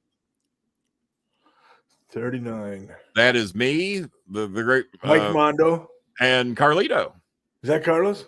Yeah, that is backstage at Six Flags Kentucky Kingdom. Yeah. This is the night that I managed Cena and Rico at Freedom Hall against Brock Lesnar and Shelton Benjamin. And we almost had to open up Raw Live. Do you know the story to that? No. I'll tell it in a little bit. We almost had to open up Raw. That's me and Cena at St. Therese. Look at Cena there, not wearing the jorts. Man, you know, I just recently, I heard an interview with Cena where he talked about like he almost turned heel at one point. Yeah. And that he went out and had all new gear made up. He did. I kind of like, I hope he does that. I hope he wears like regular gear. Like I'm hoping he does too. I think it will add to. I think if he wears the jorts, it takes away from him. That's our sweet little friend Eunice wearing her "I'm a Bowling Girl" shirt. Do you know where that is and why it is? That is Jimmy Cornette's bedroom, and he had just paid me for sex. No. that is Jimmy Cornette's bedroom, but that money is from a wrestling match that I had with Eddie Gilbert. And it was a side bet between Jerry Lawler and Tommy Gilbert of $1,000 that I could beat his son, Eddie Gilbert, in a wrestling match. This is around 1977, 1978. Well, they were a little shy. Story better. There's actually about $960 there. They were a little bit shy of the cash they needed. They shorted me $40. They shorted me $40 on my payoff. And Cornette took that picture. That's Jimmy's bed in his attic where he used to be. Have you ever had a woman look at you like that, Mr. Kennedy? That's our Filipinos down there. That's the big ice cream party that we threw for a bunch of kids. That's cool. And that girl is looking. I called him Little Kenny Bolin. I said, if Kenny was Filipino, that would be me with my white power shirt on there, Mr. Kennedy. Oh, no. I think it says White Tigers, but I changed it to white. And I said, that's how the Filipino girls look at me, baby, right there. If you get a girl to look at you like that, and whenever we talk about something that's just unbelievable and it's shocking, we throw this kid up in Choco. Like, what the fuck? He's saying this motherfucker. This motherfucker is what he's saying. And this is Jelly Bean, who's been a longtime fan of the show. And we've helped her family many times wearing her shirt. That is Eunice again, wearing her jacket. I've got like 7 of those jackets. So we were getting them for the Filipino girls for like $5. Mm-hmm. That's our sweet little friend, Ruby May. We bought her that table and chairs so she wouldn't have to sit on a rock and wash dishes anymore. That is Ruby May the following year. She starts eating good. And she went from that at 13, to that at mid 14. The kids started growing. That is Chenny wearing her shirt. Chenny is also has Dutch Mantel, Jerry Lawler, JBL's birthday. That is Cheska, who wrote me earlier today. We now have her in college, helping her with her college in Metro Manila. That is Ashley. She had just recently turned 18 and about to graduate high school. That is Mylene and her kid. We just recently helped them with their water and electric bill. That is and I hate to pick favorites. That's my sweet little art gel. We threw her first birthday when she's 7 years old. She just turned 11 years old. We've been helping her family for 4 years. That is the sweetest, politest kid that ever lived. And she speaks real good English. She sends me videos every now and then thanking me for helping her family, or tells me when she needs help with a school project. And I said, if I was ever going to adopt me another kid, That's the one. Little Art Gel, just the sweetest kid in the world. She was watching the show earlier today. That is, I think her name is actually Janine, but she breaks it up to J9E. And she's a good little dancer. She's 19 years old, also about to graduate high school this year. A lot of them graduate late down there, Mr. Kennedy, due to just hardships in family, and they don't always get to complete their senior year. The first group promotional picture with me, Rico, and Cena. That is Mr. Cena telling everybody to donate. I think they'll listen. What do you think? Oh, here's that picture Tony Atlas drew. We're going to put that up for auction during Mr. Cena's show on Tuesday. That's great. Tony Atlas drew that. I think it's called dot art. Yeah, Tony does some great stuff. He does, man. Yep. And John's book there. So when we auction that off, the book will go with it. We're going to, the iPhone is not included, by the way. Trump inspired me for my new shoes. What do you think of those? Fuck. I love it. I mean, I love it for what it, for what it is. For what it is. These are the autograph pictures. So ridiculous. These are the autograph pictures we're going to auction off. We got Rey Mysterio. The problem is that you're being ironic. He's not. No, he's not. He's not. They were $500 a pair, and I don't think he shipped a one. Kurt Angle autograph picture. There's some old school Cena for you. How you like that? That's nice. a little thug life. That's a good picture of Cena there. We're going to auction that up because, man, I'm 60. And look at this. We got China. It's signed. It's hard to tell. She signed it in black on blue, but we got that. And then Triple H, who was her love interest back then. We got The Rock, just plain and simple. Had hair back then, guys. There's your guy. Little Stone Cold. Do you have an autograph picture of Stone Cold Steve Austin? I do not, actually. Well, we'll have to talk. You know what? Something that really impressed me about Steve Austin. What's that? One of the many things that for the longest time he would sign everything Stone Cold Steve Austin, and he would take time. And I've always like. How did he do me on that? I've always. I didn't quite get that one, did I? It must have been after he stopped doing that. He did it for a couple of years, and then finally it was like he was signing. It takes a while. Yeah, it takes a while. Well, here's the autograph we can't give away. This is a Trump supporter, by the way, but I've had him on the show. No. Oh, yeah, we can't give that one away. I was like, Austin's not a Trump supporter. No way. I hope not. No, I'm. You know for a fact. I don't know for a fact, but like I've heard. Well, he is from Texas. I have heard things that he has said. There's no way that he's a Trump. Some of the shit he says does not align, does it? Nope. I agree. But then again, if you know Kane as a person, and there's an old OVW buddy of ours right there. Love that dude. He's a good guy, man. Good guy. Should have gotten more out of the business than he got. Would you agree with me on that? Yeah. Like the thing is he's still going. He's still going. He's so athletic. He's my God, stupidly athletic. He needs to be on the main roster kicking ass with somebody. There's another Taker picture back in the old days. Rey Mysterio without his mask. We got that. Cow. He signed that for me in 99 or 2000, right after we signed the WWE contract, and they just bought. So whenever we bought WCW, because they sent him to us for a little while. And there's a little old school Cena there. We got Bret the Hitman Hart. Like, look at that autograph right there. Like, you could. Good looking autograph. The thing about autographs to me is like, take away Bret's picture. Yeah. You know for sure whose autograph. You know exactly. You don't even have to guess. Who the fuck is that? Scribble? I don't know. Yeah. There's that Midnight I was telling you about. Bobby Eaton, Dennis Condrey, Stan Lane, Jim Cornette. Nice. We're selling those for $150. I've only got 2 left. The Hardy Boys. That's a rare one. You don't. That goes back to right around 2000 or so, give or take. That is me, Christian, and Cena. Look at that. It's Six Flags. And Cena got mad at me that night. We're going to tell that story tomorrow, Mr. Kennedy. Cena got mad at me that night, but it was over something Cornette told me to do that Cena did not know Cornette told me to do it. So that'll be interesting. And that's one of the roofs we just got done fixing down in the Philippines. That was Eunice's roof. You know what caused that? Huh. Next door neighbor had a flock of pigeons, and the pigeons came over and ate their grass roof.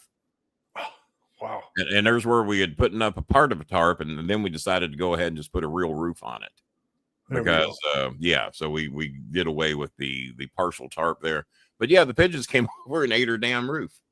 So let me get off of that.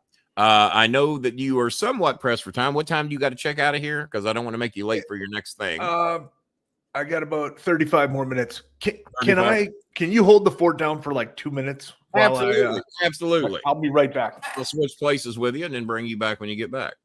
All right, guys. Yeah, you can't. Let's see here. How many more questions? Mr. Kennedy, most and least favorite. Okay. Well, we'd like some donations for your questions.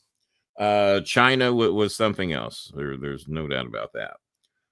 Dave Martinez. So we're still looking for donations. If you have donated and you haven't, all we've got is $10 from TC and $20 from Donald Flowers. That is the only donations that have come in tonight. Wow. Because the other two donations I mentioned were challenges that were made actually earlier today. Don't forget that. You're right. You're right. That's what I went there to show, and I didn't do it. I'll show it when Mr. Kennedy gets back. I will show it when Mr. Kennedy gets back. So really, we're going to have 123 people in here, and we're going to get 2 donations. All right. I don't think Mr. Cena is going to hang around very long for that. We're probably going to make his show members only. Because we tried to be nice to you tonight. 2 donations. Come on, guys. $5 or $10 to help these people out. We just showed you everybody that we help. Make Mr. Kennedy look like he's drawing some money in here tonight for us, for crying out loud. Let's see. Can you recap the challenges issued? The challenges that we have so far is a $10 challenge from TC from the NC, who donates on every single show that we do. We really appreciate him. He's always apologizing that it's only $10 or $20, but he does it every fucking show. So we really appreciate that. We have a $50 challenge. Trying to remember who the $50 challenge was from George Captor. He is from Alabama. We did see a fellow guy in here from Alabama. He did not match the Alabama challenge in honor of Bobby Eaton from Huntsville, Alabama. But George Captor issued a $50 challenge. He sent that in yesterday because he wasn't sure he could see the live show tonight, but wanted to make sure his challenge donation got in. Said he was a big fan of Mr. Kennedy. We appreciate that. We also have a $20 challenge from Robert Palmer from England, and he issued his yesterday. And David Martinez wanted us to recap the challenges because people are really enjoying the show, but they're not donating much of anything. What's the best hornswoggle rib that was done? I hear that there were a few, but the Coltrane wants me to play because I went in there, instead of showing you all those pictures, I was supposed to show you the Ben Hameen video. Okay. So let me find that real quick. Oh, before I do that, this is very, did you know that my son's birth was announced on WCW television in 1987? Really? Here it is. All right, you see him right now. Beautiful body. And Mr. Cornette is back again. David, we have some great viewers all over the country. We have some faithful viewers. Kenny and Gabrielle Bolin celebrating the birth of their new son, Christopher Michael James Bolin. Hello to them out there. Wait a minute, what did you say? Look at that. These people look up to me. These people respect me so much. Now they're naming their little rugrats after me. Can you believe that? Kid will probably grow up to be a juvenile delinquent, just like his parents. But let me tell you something. You know, David, something struck me as I was coming out the corner just a few minutes ago around that curtain. So that was Cornette and Tony Schiavone announcing the birth of my son in 1987, and that's always been a lot to me.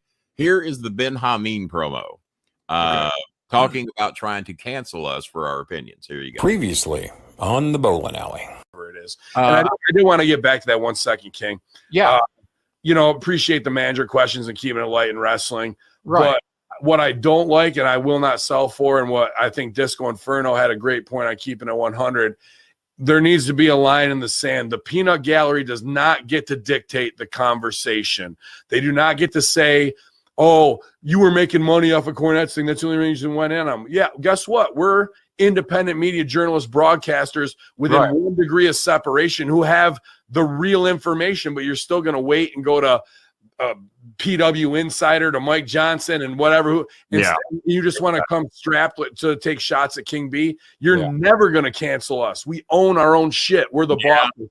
So sit where you need to sit. Be a fan. Ask an educated question. Yeah. Don't ever think for a minute you can pull a power play on somebody like a Disco, a Russo, a Bolin, a Hameen, because I'm just going to slap your tits and charge you $5 at the end of the day. And you're going to want to step up to get your little shine, but I will tongue lash you and cut you down and show that your ignorance to the world if you try and come over on us. So stop that shit trying to intimidate Kenny, telling him what he can and can't talk about, what any podcaster who was having an open conversation about this shit can. Because if you really want to have an opinion, go spend the $110 on Podbean, get off your ass and start your own thing. Otherwise, sit there and be a subscriber and a listener. You do not have the power here, and you never will. Not only did he want you to hear the promo, he wanted you to see the comments. Yeah. You know who that individual was? Because I did not know that's what he was wanting us to focus on. Yeah, no, I do know that guy. And what's the scoop? I don't know. Like I don't know. I know that I've had nothing but I love that dude. Yeah. And where's he from and what does he do? He's from Milwaukee. He's a worker. Okay. I mean, I don't know I didn't know on here. I did not know who he was. I think what Coltrane was getting at was like he said he was a big Trump supporter. Yeah. And I look. Well, there's a few of them out there. A lot of my friends and family are Trump supporters. Yeah, and me I too. have a really I mean this. I don't know how else to say this, but I have a really hard time squaring that with knowing what a terrible human being he is. Yeah.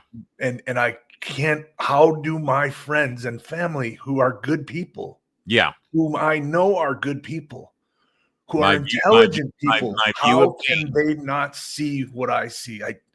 And then you wonder, am I crazy? Is this normal? Is it?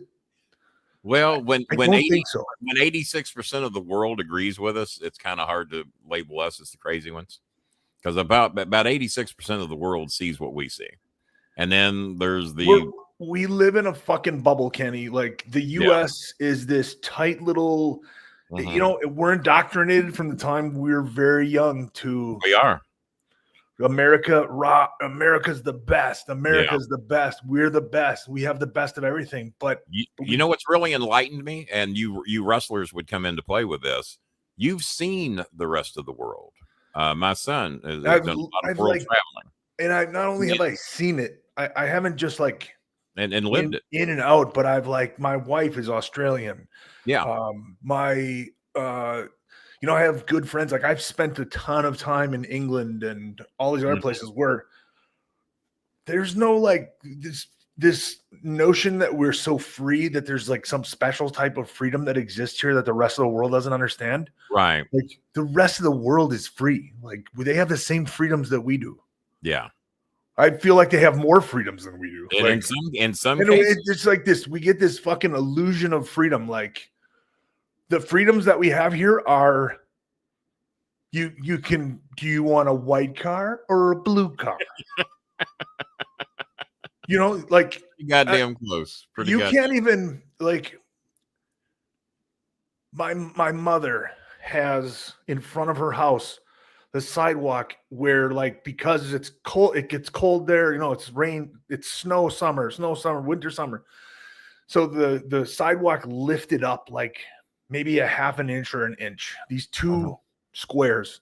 And the city came along and said, you're going to replace those squares or we're going to do it for you. And we're going to charge you. This is the home that she owns. Yes. If you wanted to, Kenny, do you own your own house? I don't know. I have homes that I have owned, but I sold them because I didn't want the responsibility. I hear you. Yeah. If you did right now and you wanted to do up your basement so that your basement was more livable, so that you had a nicer place to live, you have to ask permission from the fucking government. And somebody's got to come in and take a look at your house. So let me give you a scenario. I rent my property here. I was asked to move here because me and my son were famous on television when we took these places. They thought we would be a great asset to the community. Gave us a good deal to come here. Never had a desire to own my own home. I've inherited 3 homes and sold them all. Well, I take that back. Sold one of them, rented 2 of them, and I profit maybe a couple $100 a month off from them, so that family can have affordable place to live. One of them is in Virginia, and the other one is in Florida. And sold the one in Ohio years and years and years ago, and didn't profit all that much because they owed some money on it, and profited a little bit, but nothing to get overly excited about. And I just never had, I like being able to call the landlord and say, fix my roof, fix the basement. There's a leak over here. We have a bug problem. The problem's theirs. It ain't mine. Cause I get bored easy in a living. I've been here 7 years. Might be my last one. Cause 7 years is about my record anywhere I've ever lived. And then I decide I want to live somewhere else. And then I have the freedom to go. I don't have to sell my house every time I want to go live somewhere else, maybe another state or whatever. Very good chance I might be leaving the country come November, December. My son's traveling the world, and I might want to see some of the stuff he's seeing. And he loved Istanbul. Said just great people. You hear all these horrible things about the dictatorship, and you got to be careful about what you say about the leader. But he said the people are great. Yeah, but met nothing but good people. Looking very strongly at going to Manila, meeting some of the people that we help on this show. That's something I really want to do. I just need to be healthy enough to do it. That's why I got to do the weight loss surgery, get another 90 pounds off from me. I know how hard it is to pack 44 pounds of dog food to my kitchen. I've recently lost exactly 44 pounds in preparation for weight loss surgery, and I need to lose another 90 more. If I do that, I think getting around the world would be a lot easier. And it's something I'd like to do. I'm 65. I don't think I look 65. Other than my knees and my back, I don't feel 65. I don't think I sound 65. I can communicate. No, not at all. Yeah, so I think it would be, I don't know what a 65-year-old is supposed to sound like, but I've heard some that sound rough. Dutch Mantel, 75. He's just sharp as ever now that he's out of the hospital and doing better. He's 75 years old, sounds great. Yeah. And poor Lawler has had that stroke, and it's slowed him up verbally quite a bit. And it's hard for me to see because I learned a lot of my verbal skills from him. I learned how to tell my stories to make them believable because of him. I mean, I can still work Bob Hazelwood to this, my co-host, because I'm good at making people believe what I'm saying. And I think you're pretty damn good at that. So, I don't know. Just a little bit of that. So I'm handicapped. I've been on permanent disability since 2007. When I moved in here, I needed handicap rails to get up the steps. Otherwise, I could never get up these damn steps. So I got to get up the steps on the property, about 5 or 6 steps. And then there's 3 or 4 steps to get me up on my porch. I had to go through city ordinances and go to the mayor to get the rights to put rails up. Yep. The property had to do it. I mean, I didn't have to pay for it, but they had to get 90 days of paperwork done so I could have rails to come up and make it safe for me to live here. So I see what you're saying. My point is we're arguing about the wrong shit. We are right. We're complaining about, like this money that they're sending to Ukraine. Close your eyes and just imagine they stop sending all that money to Ukraine right now. Do you think you're going to see a dime of that money? How is your life going to change at all? It doesn't. They're going to spend the money regardless. It's not real. The money they fucking print it out of thin air. They borrow it. Who the fuck do they borrow it from? And they always have. They've always. Who do they borrow it from? We need more money. Guess what? We're going to print more, and we'll borrow it, or we'll borrow it. Well, and the last time we had a balanced budget was under Bill Clinton, and we haven't had a balanced one since. Trump raised the deficit $7 trillion, but he's the one that's going to come in and save the day. And they say his plan right now will raise the deficit another $4 trillion by the time he's done with it, giving tax cuts to the Elon Musk, the Tim Apples, or I'm sorry, not Tim Apple. What's his name of the guy that runs Apple? Because I think Trump called him Tim Apple. It's contagious.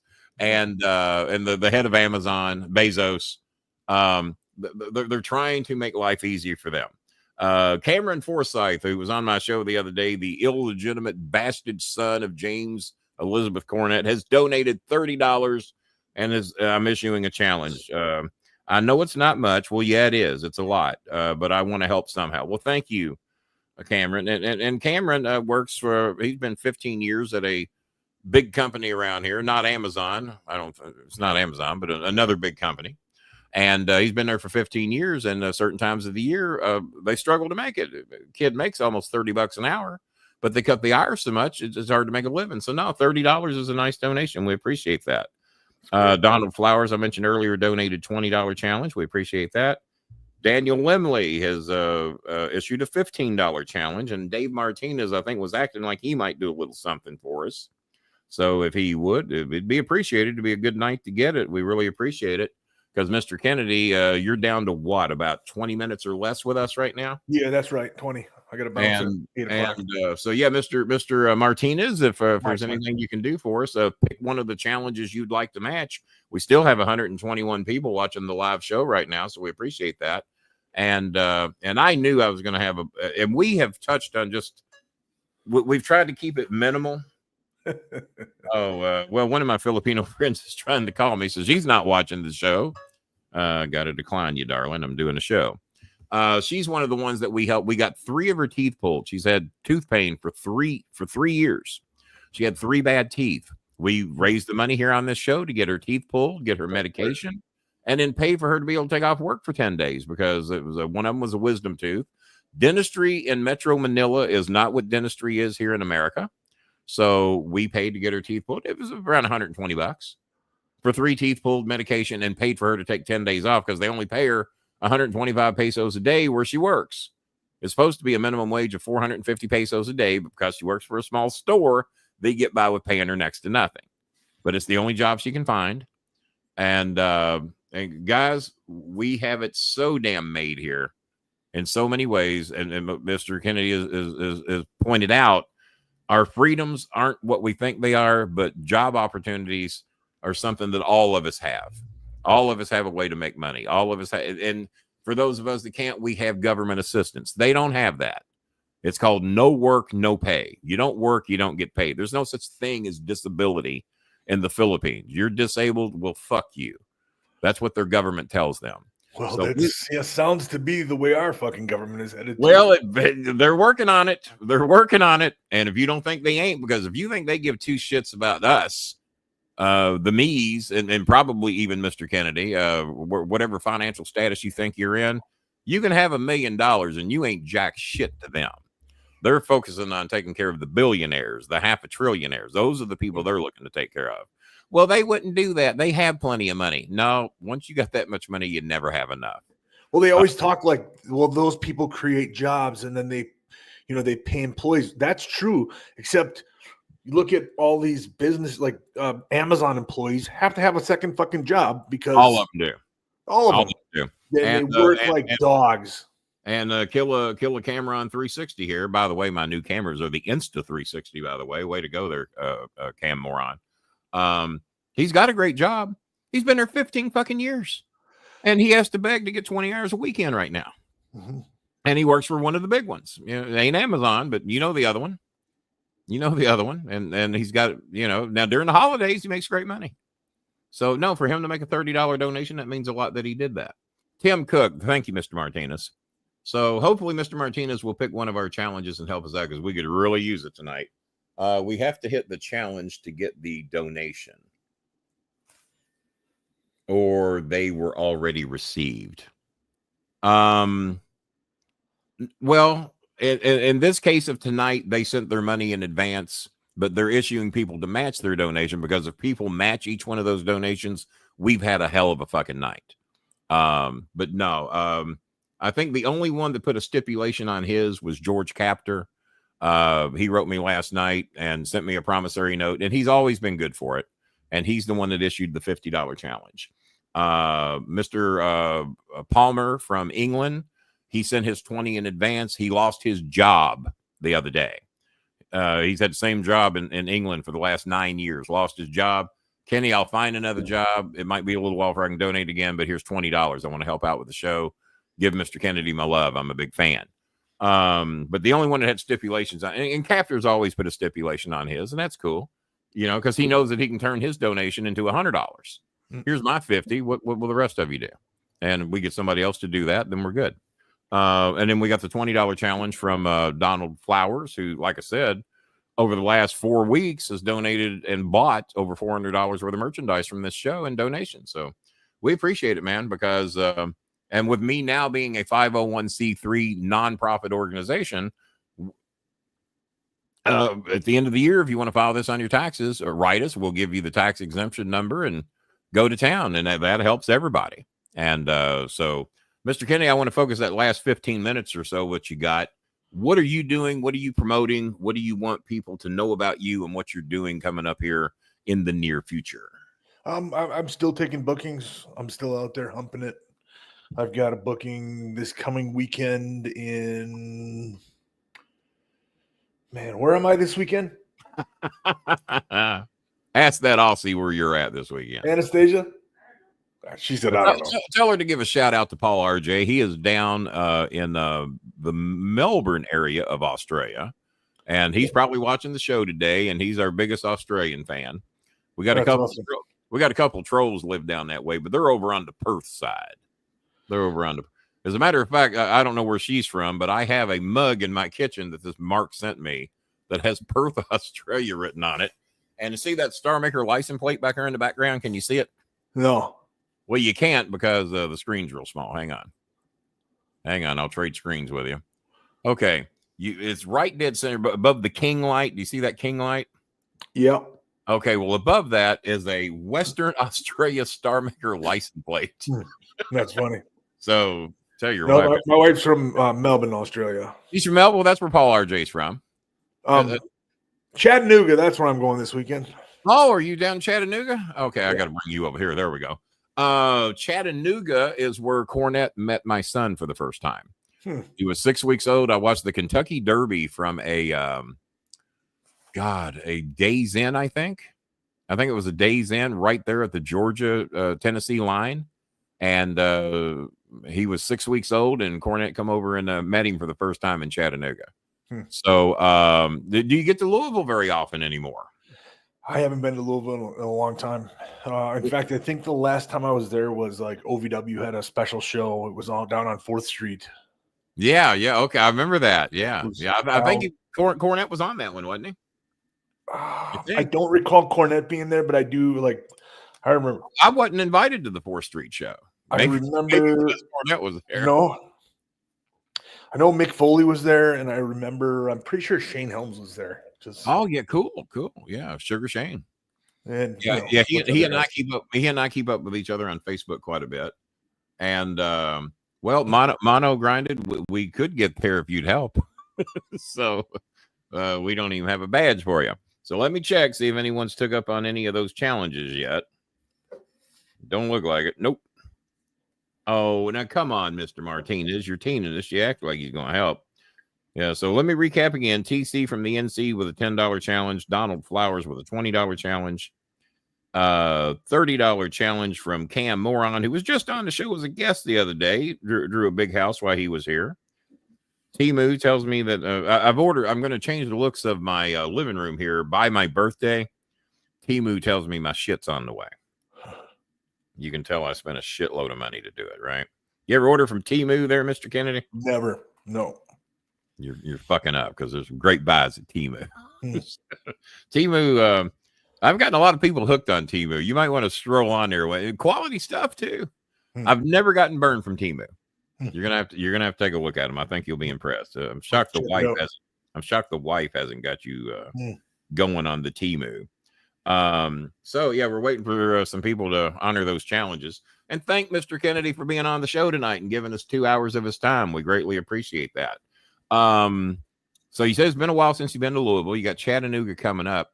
Do you negotiate your personal appearance fees, or do you have a set fee, or is there anything we can talk about here, or do you just like to negotiate where you're going? And I usually talk with the because a lot of it has to do with the distance, where you're going, what do you got to do, all that.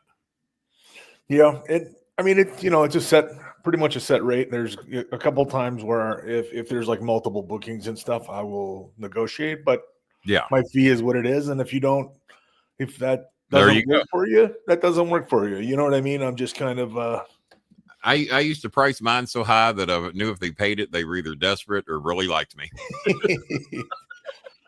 No, I feel like okay, I'll show up. Yeah. You either really like me or you're an idiot. One of the two. Hi, Choco. How you doing? So your birthday, did I hear correct? March the 6th? It is. Was that Friday? Next Friday? God dang, sneaking up. Yeah, mine's March the 16th. So just 10 days after that. My son's is March 16th. Choco, my little girl right here. I don't think you can see her. Hi, Choco. She will be 12 years old March 16th. So we got 3 of them. Wow. Sort of technically right here in the house. Man, I wish we'd get you back down to Louisville again. I'm sorry I missed you for the 4th Street show because it'd be great to get to see you again. Hell yeah. And so I'm going to give you a couple of minutes of breather time to where you can slide out, get ready for the next thing that you got to do. I don't want to take you up to the last minute. Very kind of you to come in here for as long as you did. I'll hang around for a few more minutes, answer any questions that y'all have got, any last minute donations y'all would like to make or match any of these challenges would be fantastic. And let's not wait so long before we have you on again, man. And 10-4, man. Anytime you got something to promote, you're always welcome on this show. I love you to death. You're one of the few that kind of see things from my glasses. I don't have too many people to chat with on that level. Yeah. But I think we do it as classy as you can do it. I mean, I try not to fuck with anybody too bad. You don't be disrespectful to me, I won't be disrespectful to you. I think that's an easy path to take. I respect, you know what? I don't respect people's beliefs because there's some really fucking stupid beliefs. There's some stupid beliefs. But I respect people. And I respect that, like, you can have that belief, right? Yeah. You can have your belief as crazy as I think it is. Yeah. But the minute you tell me what to do with my life, exactly. Then we got a problem. So because people have been trying that since I was about age 11 is when I made a stand on religion. And somewhat on politics, but especially religion. And I hate it. And go ahead and stay a few more minutes with me. I hate it when you assume I'm a bad person because I do not believe in the invisible man. You know what? I don't think you're a fucking nut job because you do. Because you've been trained to do so. Neil deGrasse Tyson, one of the smarter people you will ever meet, says the reason that Republicans cater to Bible thumpers is that they are already preconditioned to believe the totally unbelievable. I believe that. And I already had cast my thoughts and opinions long before I ever heard him say that. He said it on the Bill Maher show. Yeah. Bill Maher show is a very well-known agnostic. I don't agree with everything that Bill Maher says, but fuck, if we agree with everything that somebody says, everything they say, then we're probably the one that's a little fucked up. But we should talk about it. Like we should be able to let's talk about this because I want to be right about as many things as possible and wrong about as few things as possible. That's the best plan to have. I'm pretty sure that there's something that I think right now that I'm wrong on. That's just been my experience in life. Bobby Heenan told me and my family once, he says, Kenny, I have an 8th grade education, if that. It's probably not an 8th grade education. He says, but here's the thing that got me through life. Know as much about as many things as possible to make people think you're the smartest guy in the room when you yourself know you're not. Yeah. And Bobby Heenan came across as a smart motherfucker. Yeah, right. 8th grade education at best. Said he did it twice. He got good at 8th grade and then decided, well, I'm not doing it a 3rd time. But Bobby Heenan, a brilliant fucking man, 8th grade education. Wow. And I spent about 3 days with him when he was down here to do some shows with us. And one of the more enlightening conversations I've ever had with anybody is with Bobby the Brain Heenan. A man with an 8th grade education got the nickname the Brain. Not too bad. Not too bad. Yeah, right. Where he told some great stories about Andre the Giant and everything too from all his travels with Andre. Who is real quickly? Who have you met in the wrestling business that you admired the most? And is there anybody you met in professional wrestling you wish you'd never met that you would want to name? And if you don't want to name them, I understand. For me, that person was Bob Holly. Oh, really? He was one of the most miserable pricks. Now Austin loves him. Austin loves Bob Holly. I thought he was one of the most miserable pricks I'd ever met in my life, and all he ever did was look to cause trouble. There's people that I truly don't hate anybody. I try not to. There's nobody, I've never had like just awful experiences where I just like if he's on the card, you'd rather not be a part of it. No. Yeah. We can do business. You know what I mean? Like there's pretty much. I can't think of anybody off the top of my head that I would refuse to do business with. Okay, so I'm going to say there's nobody. Yeah. But as far as I worked a lot of shows with Bob Ollie. See, I always got along with Bob, and Bob and I had our differences, but we've talked and we're good now. I love Bob. So well, I've had that with a few guys in the past. Me and Randy Orton didn't always get along, but Randy texted me too. He texted me at 2 a.m. last night because I wrote him. I said, "Man, motherfuck, what a comeback!" I said, "Randy, you look better now than you did when you went up 25 fucking years ago." And Randy's he wrote me back right now. He wrote me back and told me how much he appreciated the text, and he and I texted, but Randy and I didn't get along real good when he was here. Yeah. Me and Brock Lesnar didn't get along too good when he was here. Sometimes brothers got to fight. Sometimes brother got to fight. Sometimes that's got to happen. Well, boss, you got about 4 minutes there, so I want to let you get to your shit. But thank you so much for coming on, and let's not wait so long next time. Maybe 3 months down the road we can get you back on here again. 10-4, man. There's always. Thank you so much for having me on. Thank you. Pleasure was all mine. We'll talk soon, man. All right, man. Thank you for helping us raise some money tonight, man. I appreciate it. We'll get some more. We'll shake these little bitches down. All right. Have a good one, boss. I appreciate it. You too, brother. Thank you. All right. Thank you. Be good. All right. Well, let's see. Y'all seen the ways to donate. Let me get a better screen here. There we go. God damn, that blows us up there, don't it? All right. The Ghost, Renee Dupree challenge Holly to a fight. Oh, yeah, I saw that. I actually saw that. I will match the $20 donation on that. Thank you, Randy. That's very sweet of you, man. Appreciate it. Have we got a commitment out of Mr. Martinez yet? So if I donate $10, that should hit the 10, which would, what the fuck kind of math is he doing? Is that Scott Steiner math? Which would be 35. Man, just donate what you want. I'm not going to break all that shit down. Just donate what you want. Whatever help you want to be, you do that. God damn, that was Scott Steiner math there. I don't know if I can handle that. Mr. Satterley says he's good for 20 on Thursday. That's around his payday. My payday is Friday, and I've already committed to help a few people that don't know they're getting help yet. Dave Martinez has done a $10 donation. Thank you, Dave. Appreciate it. So you matched Mr. TC from the NC's donation. We still have the $50 challenge from George Captor that nobody has accepted. Go figure. Donald Flowers did the $20 challenge. The Ghost, you gotten a lot of shit in tonight. What are you good for tonight, Ghost? No, you're raking in that big restaurant money. I know you are. Let's see here. Yeah, we're up to 15.2 thousand views. About a week ago, we had like 7,000, so the views are way up. Our subscribers are up 4.8 thousand. That's pretty good. Our revenue is up. That's good. Nobody's donated anything in here tonight, though. That is also another avenue. J9E says she's needing help getting her cell phone fixed so she can use it for her school studies. From what I've seen of cell phone repairs, those normally run about $30 to $35 to fix a cell phone, because normally it's a damaged screen in most cases. Do I have the way? There we go. We'll drop it down here. So you can see the ways to donate, and I'm going to go ahead and stay here maybe 15 more minutes. That'll be a little over 2 hours. We're 1 hour and 53 minutes in. I do want to thank Mr. Kennedy for giving us nearly 2 hours tonight.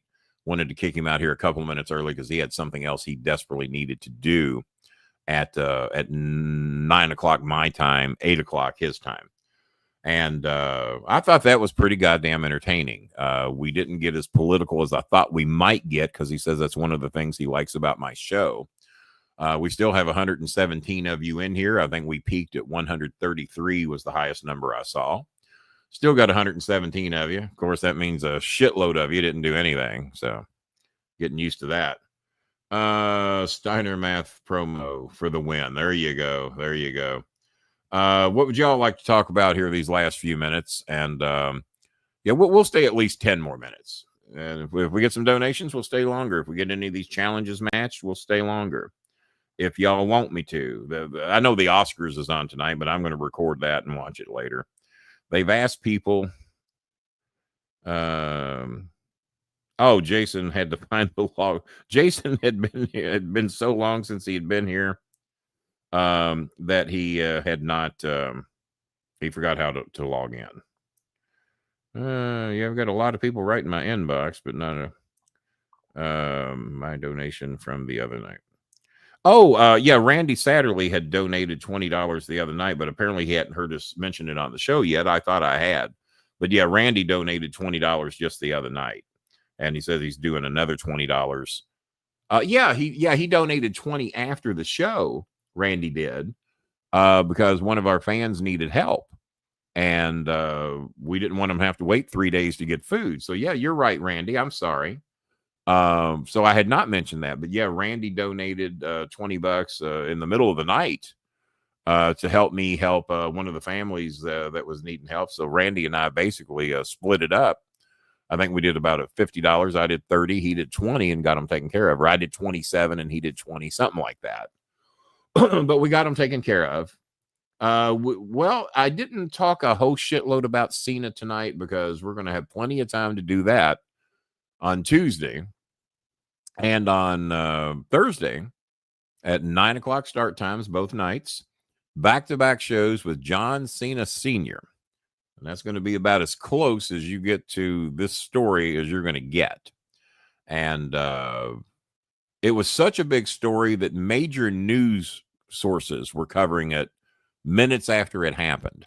And I'm not talking about wrestling websites or Sportskeeda or Reddit or any of that shit. I think Apple News was covering it, that John Cena had turned. So when major news stories are covering it, and ET and various other places are covering that John Cena has turned, in my opinion, it was one of the better done pay-per-views in quite some time. There were a couple things I didn't like. I'm probably not going to talk about those with Mr. Cena Sr. because I don't know if it's appropriate. Now, after I do my 2 shows with him, if I got any nitpicking to do, I'll do it then. But I'm not going to be disrespectful because overall, like I said, you could not fuck up what they did once Cody Rhodes says, Rock, go fuck yourself, and they didn't bleep it. That was gold. Where I do think they fucked up, Cena was perfect by not doing the post-game conference. Cena got on a plane, went back to filming his movie. I think in Hungary is where he had to go. I don't think The Rock should have done a post-game conference. Shouldn't have done it. Because they go in there and they talk smart to these hand-selected fucking bullshit reporters. And they're trying to copy that AEW shit, which I do not like. When there's a play and you go to a theatrical production, or if you go to a movie, they don't have a 45-minute press conference at the end to tell everybody how they did all their magic and what a work it was. They're there because they want to fucking believe. And a lot of people got all worked up because they wanted to believe what they were seeing. That's why they're there. So Triple H should not have even done the thing. Did you notice that none of the other wrestlers did? Bianca Belair did a little something at the desk with Joe Tessitore, but you didn't have Cena there doing what he did at the previous conference where he says, I earned everything I'm about to get and I'm going to get it. That was okay. He laid the groundwork. I had no problem with that. But I would have had a problem if he'd have showed up and told everybody all the behind the stage secrets and angles. I thought Triple H ruined it when he says we knew what we were doing 8 months ago. 8 months ago, we knew where this was going. I'm sorry, Triple H didn't say that. The Rock did. No, there's no need to tell him that. They have no fucking reason to know. So I disagree with him. I know why he thinks he has to do it, because they think everybody's smart. As Jerry Jarrett used to say, people would knock on the door wanting a job with Jerry Jarrett. Oh, well, Jerry, I'll be good for your company. I'm smart to the business. He says, well, you might be smart to a business, but you're not smart to my business. And he would immediately dismiss them because they were bold enough to say, well, I know what you're doing. And, you know, because I never had the guts to tell him that. Wasn't about to. Not trying to be silly or funny. I'm generally asking because I was shocked at that. Why do you think Kamala couldn't get over. Well, I don't know which Kamala you talking. You talking about Kamala the Ugandan giant? Or are you talking about Kamala Harris? Or are you talking about? I mean, I don't know which one you're talking about. So I don't know. 1 hour, 59 minutes, 22 seconds. And if no one else has bothered to take us up on any of these challenges, we're going to slide out of here. Honey, I'm doing my show. I thought you chimed in early. I could have sworn I saw you in the chat room, but yeah, honey, I'm still doing the show. I've been doing it for over 2 hours now. Eunice is wanting to know where I'm at. So, oh yeah. Oh my. Yeah. J9E just sent me a picture of her new uniform. Wow. Beautiful. Is that her? Or is that, yeah, I think that is her. Wow. Yeah, that looks nice. J9E. I asked the person 980, phone 987. Yeah, honey, we'll help you get your phone fixed. If it's under 1,500 pesos, we'll help you do it. Let me hang around here a few more minutes. Can we raise $30 real quick to help her fix her phone? This is J9E. And wow. Yes, sweetie, that looks amazing. That is a gorgeous outfit. Period. You did very well. And yes, we're going to try to help you with your phone here real quick before I end the show. Yeah, J9E is in school right now, and she's got a new outfit for school, and looks very nice on her. It's a beautiful outfit, and looks good. And but she needs her phone fixed so she can do her schoolwork.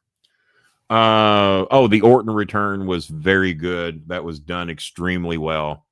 Very nice of Randy to write me back at 2 o'clock in the morning. I guess he was just landing wherever he was going. But yeah, the Sami Zayn, that was a good. That was a good way to end that. Let's see, Cameron. Let's see. I 100% agree with you. I'm nobody to The Rock, so my opinion doesn't matter in the grand scheme. But I have talked inside baseball at the press conference. Yeah, but shouldn't I? Yeah, exactly. That's what they were doing. That is exactly what they were doing. Yeah, overall, I thought it was one of the better for shock value. I thought it was one of the better pay-per-views that we have seen in a long, long, long time. There were a couple of things that could have been done better, but like I said, with the Cody Rhodes thing, once he says "fuck you, Rock," and Cena does the turn, it's pretty hard to fuck it up. There were just some things that I would have done differently. I'm sure Cornette is sitting there thinking of the shit that he would have done differently, but that's the old school perspective of doing things. We all think we could have done it a little bit better in hindsight. But overall, we're all still talking about it today. And a lot of people are saying, what was more shocking? The press conference where America has aligned himself with Russia and North Korea and shit all over Ukraine, or what happened on the WWE pay-per-view? Well, one is...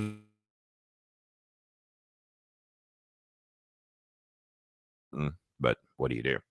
So, but yeah, I do not think since we've wrapped up the show, not one other donation came in.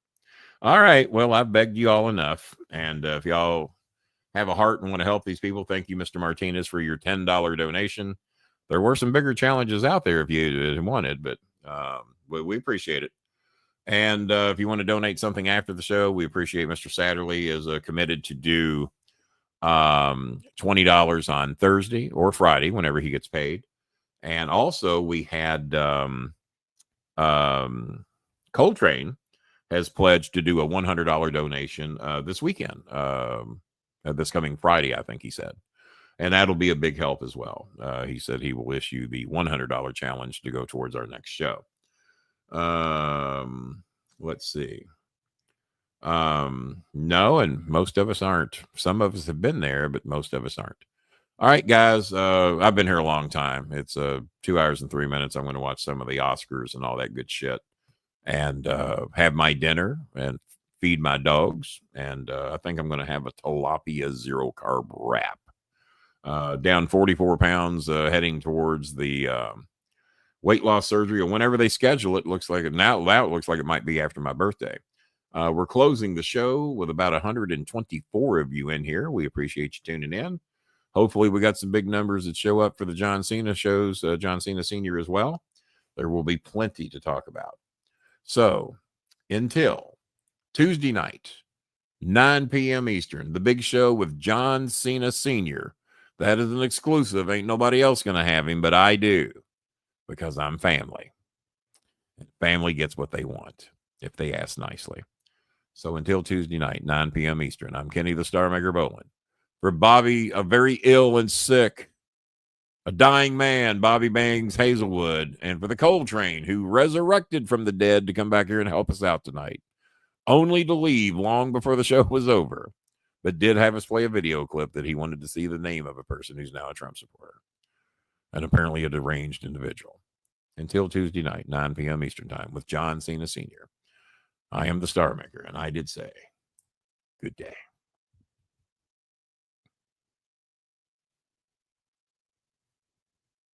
I say good day.